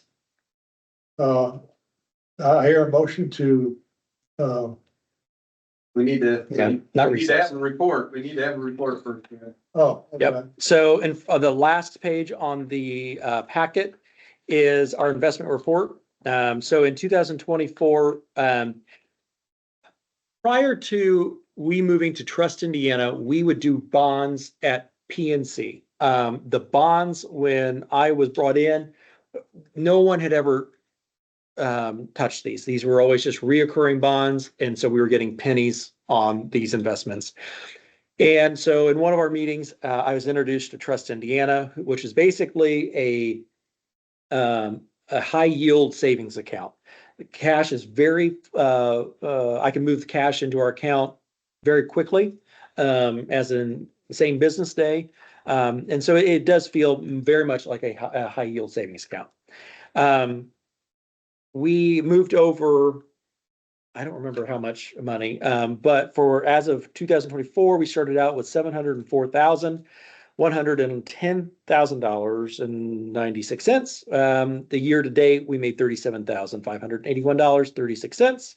So for our total investment, for is what we're starting out with for 2025, we're going to continue on that. I do monitor it, so it is the interest rates do change every day. And so I have been monitoring it. The highest we were getting was 5.8% interest rate. And so this is kind of low, but it's still much higher than what we'd be getting at Greenfield Banking. Yeah. And we haven't lost money. So, we're still doing really good. I'd like to keep it there. So that's basically the report that I have. John, do they have to elect the investment officer again? Okay. You are the. No, the only thing we have to do now is have a motion to approve the report by Correct. the Center Township trustee. So do I have a motion? I'll move to accept the report from the trustees. Second? Second. Okay. All those in favor? Aye. Signify. Aye. All those opposed, same sign? Okay. And, Yeah, yes, okay, now. Sorry. You want me to go ahead? Is there any further business? We need a motion to Adjourn. adjourn the Yeah. adjourn There the, being no further business, I assume, but you need a motion to adjourn the Board of Finance. Yeah, the meeting Board and of reopen Finance. the regular meeting. and reopen the regular meeting. That's my motion. And do I have a second? Second. Okay. Whose motion's been made and seconded. All those in favor, signify by saying aye. Aye. Aye. Those opposed, same sign. Regular meeting's open. Hey, And you get that, instead of doing all of that, my trustees report will give you guys that information as an investment update. Okay. So, and then if you want to sit down at any time and go over the investments, or if there's another investment, we are limited to what we can invest in, but Sure. we could definitely have that conversation. How often? I think that was a CG that we had. No, Yeah. 1% or something. It was even that. It was ridiculous. And Trust Indiana, is that like a state investment account or is that, Yes. okay. Oh, Okay. Probably one of the best moves he made. Yeah, we could go, Thanks. good moves too, but. Yeah. So the sub-board meeting, because I know in your email you said has to happen only once? It's only Once a year. required. Okay, If we were to discuss changing, maybe we would want to change to another different investment. We would go into a board finance meeting Okay. in the year, but mostly, this is pretty much. okay, okay. And only because it's required by statute. Well, we have no. We have no visitors present, thank goodness, okay? I'm guessing it's usually a packed house otherwise, right? Oh, yeah. I do this to make me feel better, okay? The, I do have an additional business. Go ahead. So it's actually gonna tie into what you're gonna talk about, but for those that don't know, we actually used to, well, we still do. I had, as you all walked in today, you saw my office and how crowded it is. I have moved my items back because it was not working. I used to have another office at our Circle of Care building, not ours, it's the Circle of Care building, which is a nonprofit hub for Hancock County. It was the old Pasco's funeral home. It was really good of me being in there because I was able to network with other nonprofits. If they had a client downstairs that they were in the middle of talking with, and they were like, "Oh, I think the trustee might be," they were calling me, and I was able to go and have conversations with it. It was really convenient. We did not move our entire office to that location because our rent would be much higher, and handicap accessibility was going to be an issue. And so when I lost in August, I lost my first employee. Then not about 2 weeks later, I lost another employee. There was some things that were slacking here and the other, and it was very difficult for me to manage out of two locations. I made it work for a while, but it was not the best flow for the office.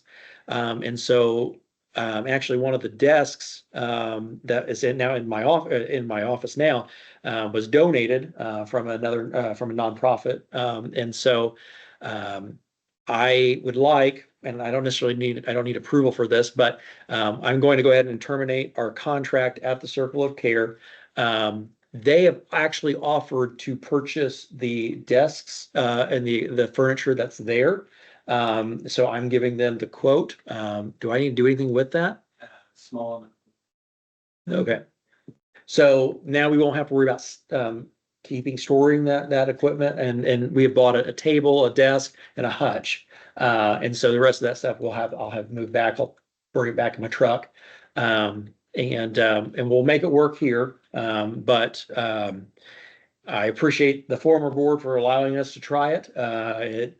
We definitely need the room, but it was not manageable, especially we had a former employee pass, and so that was a difficult situation, and then it kind of spiraled into more. So, but I'm going to go ahead and move forward with that, submitting my letter to resign from that space. So, And I was gonna I'm gonna tag on to that. Bottom line is we're gonna have to move. And we're gonna have to move this year, probably.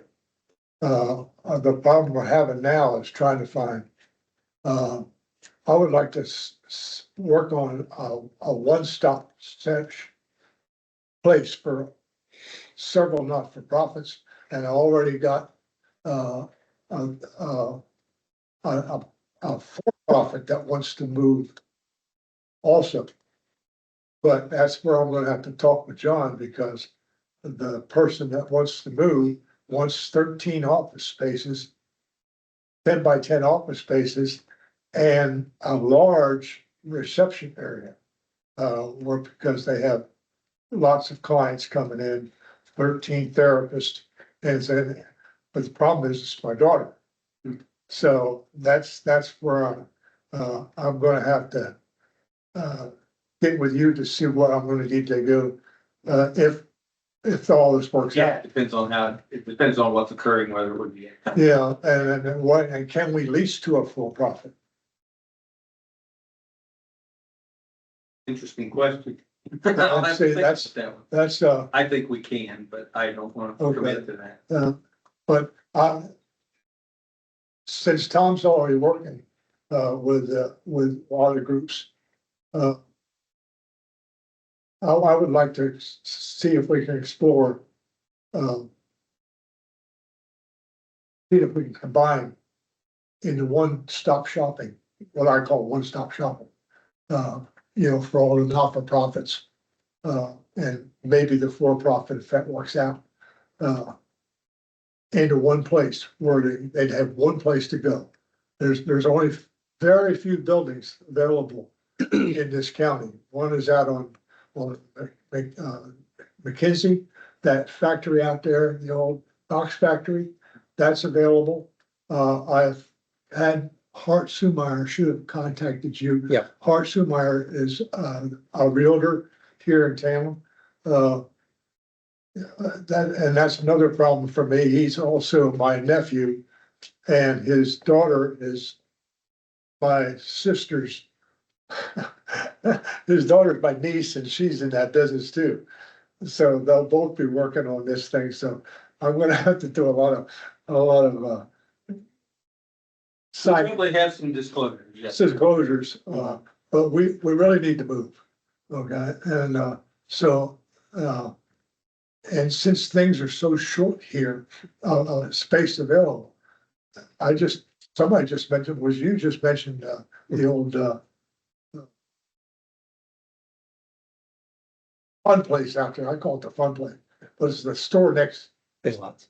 Big Lots, okay? But understand, Big Lots is not gonna go out of business now. We don't know which ones are and which ones aren't. Yeah, that's true. So, but in any case, we're gonna, if we can pull this all together, we're gonna need a lot of space.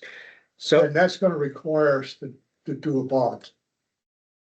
And I'm the biggest foe of bonds, I can tell you that right up front. But in this case, it's something that would be, I think would have to think about. Yeah. If we wanted to purchase something that size, and we'd have to probably build it out to specifications for the other people. They'd have to submit specifications, and we'd have to come up with a price that we're gonna charge them per foot. It's averaging around $20 to $30 a foot. per year, yeah. So, but we're gonna need to move this year. So that's what I like. I really, one of the things I really appreciate you guys volunteering to jump in here and serve for this next 4 years. It's normally not a big job like that, but this year is gonna be an unusual year, I think. Yeah. And it's gonna take a lot of our time and a lot of our effort.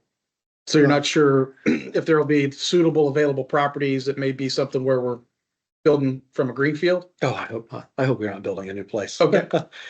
So to piggyback off of this has also been in the years of conversation. The problem that we lie here is we don't own anything anymore because we gave the property up north to Greenfield when we made the territory. So that's not even a property for us to build on. When I came into the office, there was the trustee and an investigator, and it worked well for them out of the two offices because whenever the trustee wasn't there, he would, they would go into that office to have a private conversation with clients. Well, if you don't know, I am a firefighter, so every third day I'm not here. And they were able to use that office to have those meetings.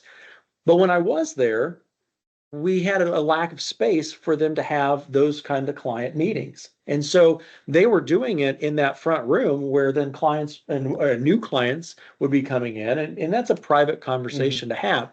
And so we kind of, okay, what can we do? We started having conversations with the fire chief about the space that's unused in here. And could we expand to what we're doing, pay more money a month and just utilize these rooms? And we were only there at that time, we were there from 9 to noon, Monday through Thursday, and then Friday was 9 to 11. And we need our space. We can't give you guys any more space than what we already have. And so then that's what started then I'm going to move my office out and we're going to keep the township assistants here. And it worked well for a while until it didn't. And then now we have the warming center, and now we have, we had a little while ago, and I say a little while ago, about last March, we got a call from a supplier, and it was a Costco supplier, and they had an entire semi load full of diapers. They had nowhere to donate it. And it was like, well, this would have been a huge resource for individuals. And they were just going to give it to us. And we didn't have a place to store it. I mean, I called Life Choices. I tried Senior Services. Senior Services, they already have garages after garages full of medical equipment. They couldn't handle any more incontinence supplies, things like that. I mean, there's other places we tried to call. It's like, who's got storage? We could just, we could use that because that happens. We had food storage. Somebody called us, Maxwell Meats called us one time. They said they had like 2 cows that they had overbought and that they needed, they wanted to make a donation for it. I'd love to be able to have that kind of meat here, and be able to give it out or to use it for the Kenneth Butler Soup Kitchen or use it for the soup kitchen or for the warming center. So that started the grand picture of it'd be nice to be able to have our own space. It'd be nice to be able to say we have a conference room or we have a meeting room where we can host budgeting classes. We require township assistance clients that have unnecessary spending. Let's have our own space where we host these budgeting classes and have somebody come in and do those classes for us. It'd be nice, and I've been told this many times, and I completely agree. Our schools are failing our kids nowadays on home ec classes and budgeting and we have people on food stamps that don't know how to make food. If one of the criteria for having our center is and being a disaster center is we have to have a working kitchen, a fully functioning kitchen. So let's bring in and utilize our space to say, okay, this space is, we're going to have these meals bought up of what you could buy on food stamps. And then these people come in and we teach them how to cook from what the supplies that they have. And then it provides them a meal for their kids and it incorporates us to be back in the community. And that's one thing that we were really lacking as a township is what does the township trustee do? Right. And try to figure out how we can bring back services to justify what we are here doing. So I'd like to have a space to be able to do that. And would these other groups then kind of be housed there, like the soup kitchen or the pantry or Love Inc. or some of those that you mentioned? Or? So Love Inc., they have their own building. They would not be housed there. The soup kitchen, I've always said we need to have a backup for the soup kitchen.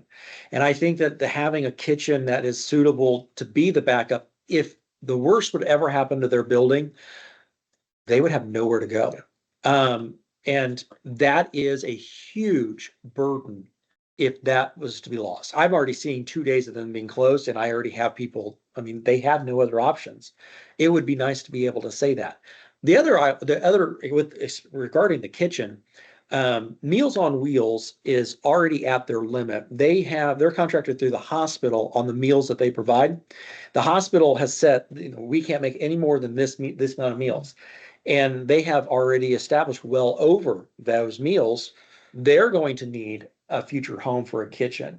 Instead of paying the hospital making those meals, they can reallocate that money of providing a staff, but there's no way that they can provide a kitchen. Well, if we have a kitchen, let's all work together, and then be able to say, you have endless amount of, this kitchen and, go at it and provide these meals. And, there's certain things in township assistance that we're required to do, and meals is one of them.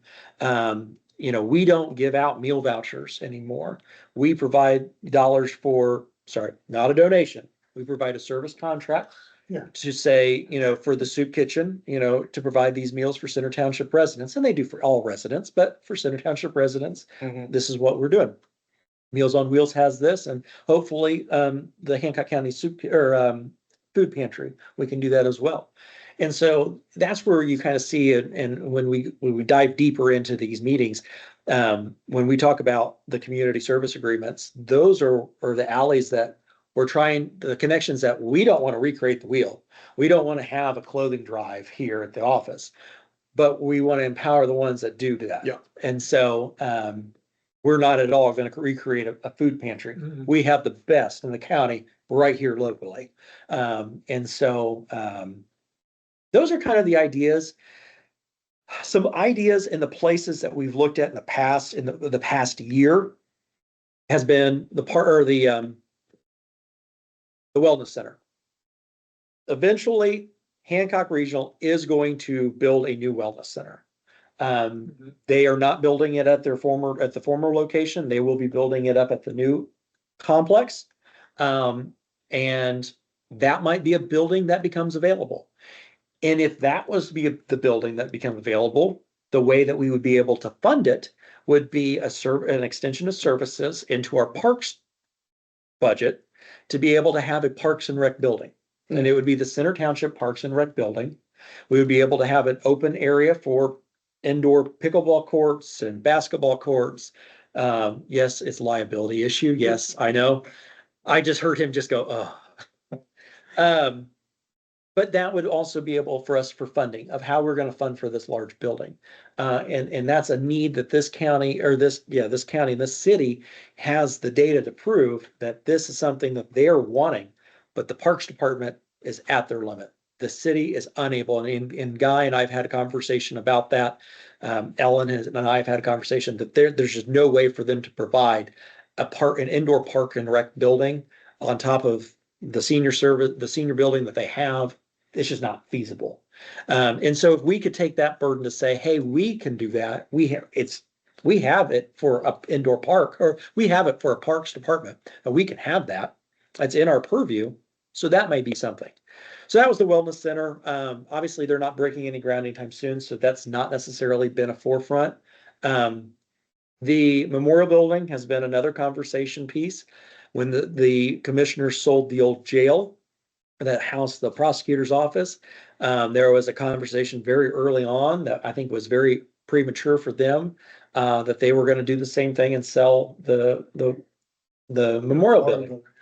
And so that was a great location for us to have and house. That's got some complications that definitely would probably be better if we don't have, but it is still a really location, and it would do probably the best for us.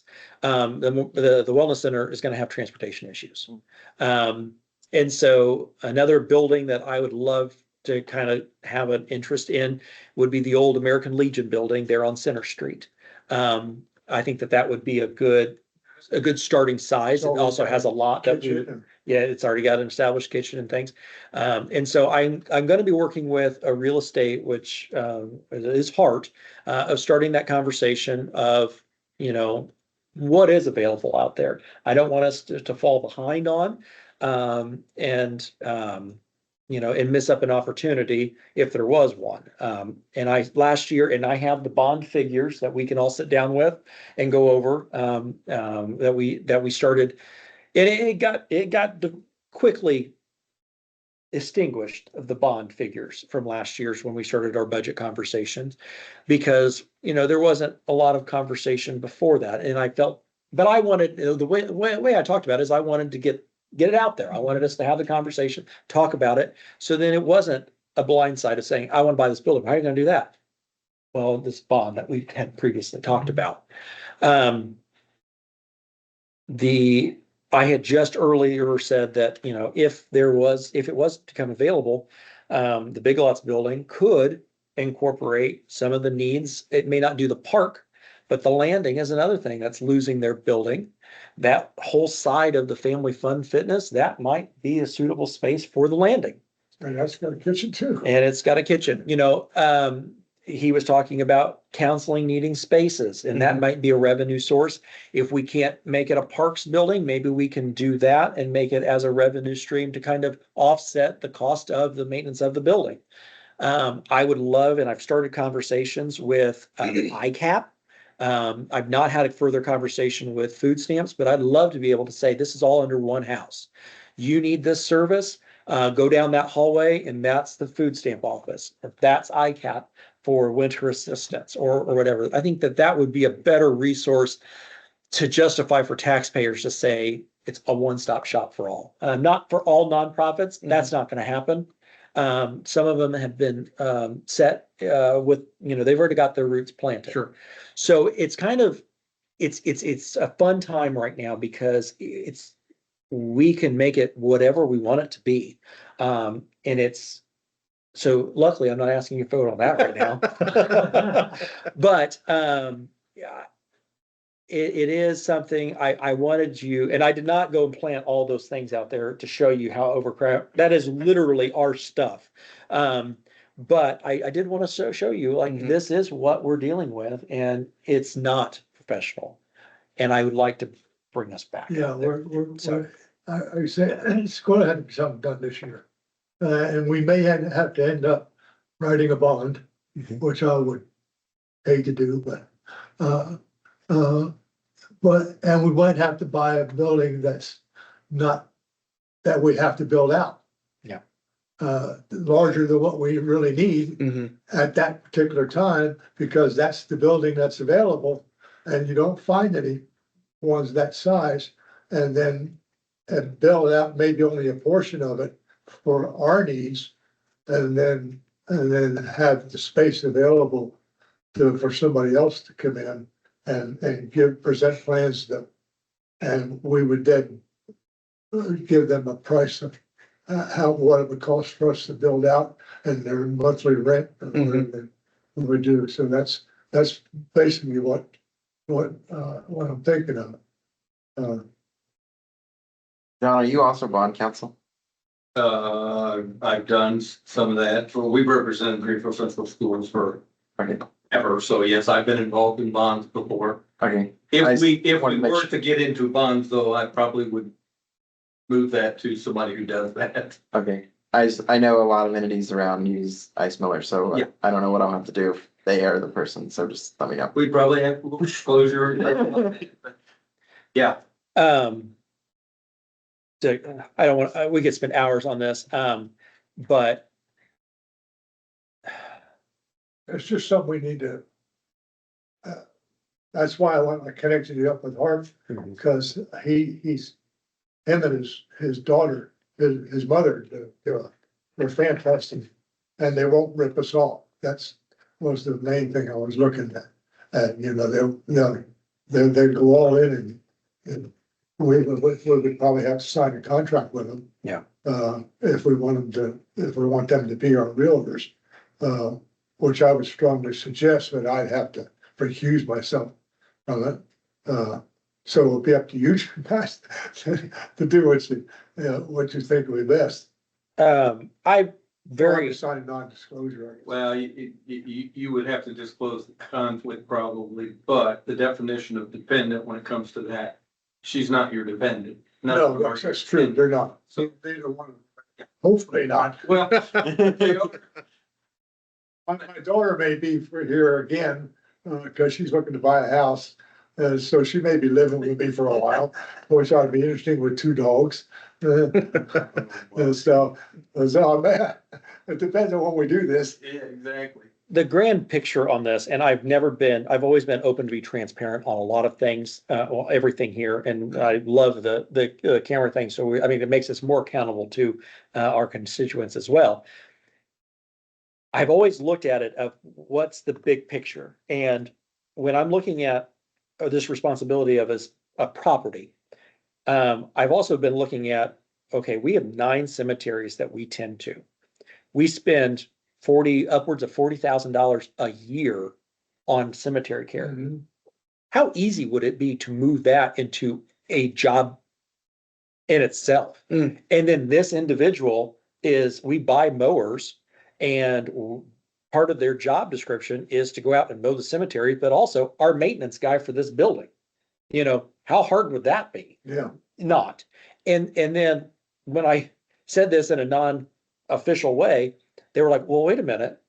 Would your mower people be able to mow for some of the county buildings that we had a problem finding a contractor for? Hey, there's an additional revenue that we could potentially have to offset the cost for the township. So I was thinking kind of big picture, and that was another conversation when we were discussing purchasing a vehicle was, they said, well, should we purchase a truck? Because you're going to be pulling a trailer. Yeah, but I don't think we're anywhere close to being able to buy a trailer and a mower, and we're not anywhere close to that right now. But I wouldn't necessarily say that that's far off the picture of saying, how are you going to take care of it? Well, this is my plan, and it could change, but that's kind of the, where we're at and, where we're starting dollars. And like I said, I apologize. Never once have I ever gone to 7 o'clock. And John's like, that's fine, you're still on the clock. You, brand new board member just like you, we all told him that our meetings only lasted an hour, and they pretty much did. It pretty much did, yeah. But ever since you've been here, they.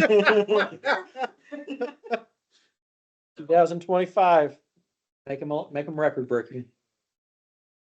Well, no, it's good to, I appreciate that being brought up early, for, a lot of discussion, for when we can make the decision later. I mean, I'm happy to stay late to hear about it.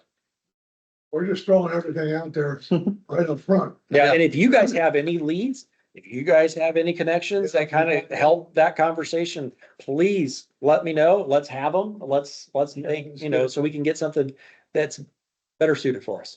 And just keep one thing in mind as you're doing this. It's The church. not just buying the building, okay? Oh, yeah.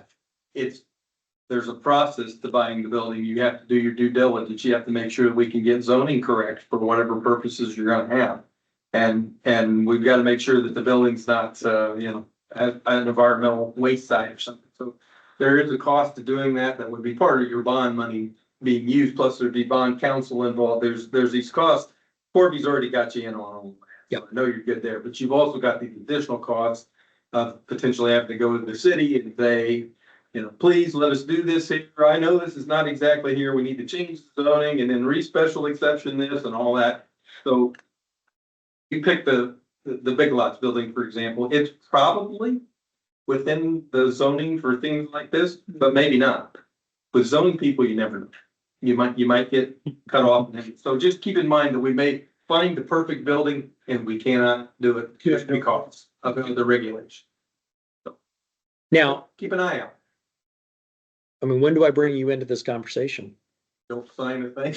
Well, now, I have never done that before, so yes. I think.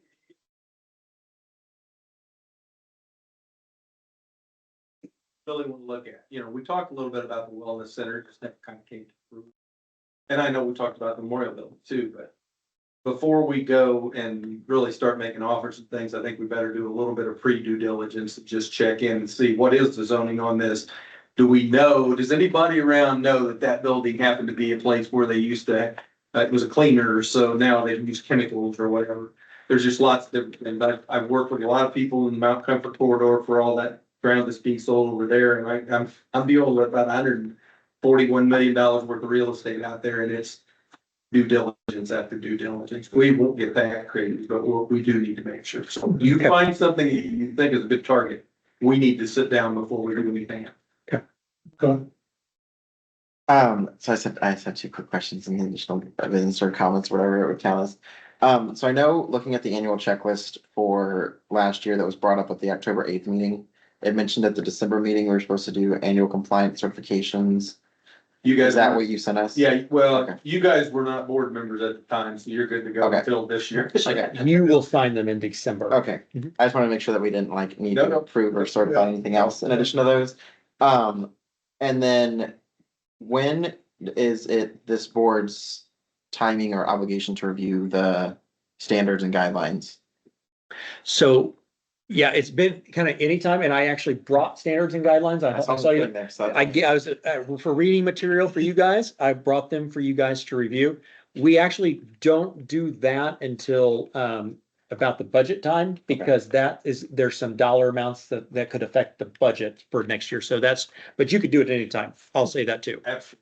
It makes good nighttime reading. Well, and the bottom line is, we've got policy Thank after you. policy, and it might behoove. I've got a lot of things archived into my system, not everything, I wish I had, but there's the important stuff, all the important resolutions with all those things in it for the most part. Thomas has, or I have, or we both have. If you guys want to look through those things, I'm sure you even got them in the binder. Periodically, those things need to be looked at, but usually Thomas is going to initiate that. He's going to go, uh-oh, just like with these job descriptions, oh, that didn't work. The township standards, I think we at least need to discuss that once a year, because that's the main job that a trustee does.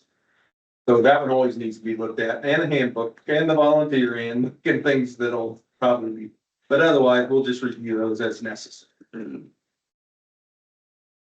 What about joining the Township Association? I was thinking of do we do that on our own, or is that something we get signed up The for? township can, and I would encourage, if you all want to be a part of it, that the township just get you in there. You know, I've often thought that probably I should be, but I never, I always wondered, do you? well, I said something to Steve once and he goes, that ain't. Oh, So I okay. just decided I'd stay out of it. Oh, well, I'll put you on there. Yeah, I mean, absolutely. it's great to have that resource. That township association is an excellent resource. That seminar that you go to, or more than one usually, is just, number one, it'll scare you to death. It's just like you guys are lawyers. You understand. You go to a seminar, you come out here, you go, oh my God. It's hard. Because you always get 40 different things you didn't think about. But the Yeah. most important thing that he comes back with in those meetings is, hey, here's this they talked about and this they talked about, and there may be new legislation that I didn't even catch, and all of a sudden you're sitting there going, uh-oh, I need to look at it. So, yeah, being involved in that, I think it's Okay. fully a legitimate expense of the township. Well, I'm glad to cover it out of pocket. I don't mind to do that, but yeah, if you want to get me signed up, I would even be glad to reimburse after you do that or whatever. Yes, sir. So talking about the ITA, I will send you guys their schedule. They have an upcoming class and they've got I think it's quarterly. January's SBOA, end of year kind of refresher. And then it goes on the next two, and then township assistance is one. And then in September is when we have the big conference. Okay. The conference is 3 days. And last year I brought all the board, I brought one board member, and all my staff. And we were able to go there, and I'm very active in the ITA. I'm a part of the ITA legislative committee. Yep. And so I've got one bill with Senator Kreider now, and then we have a legislative session sometime in January that we're all going to go down there and spend 2 days on at a mini conference. And so I'd be happy to get everybody or anybody that wants to do that. But I truly do get something out of it. I really like it. Sorry, John, I didn't offer that to you. That's all right. I kind of assumed you were already part of it. I don't know why. Okay.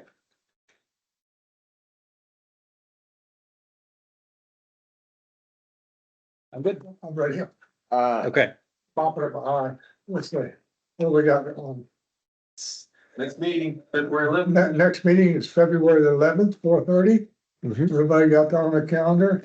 Okay, do I have a motion to adjourn the meeting? I move to adjourn. Second? No.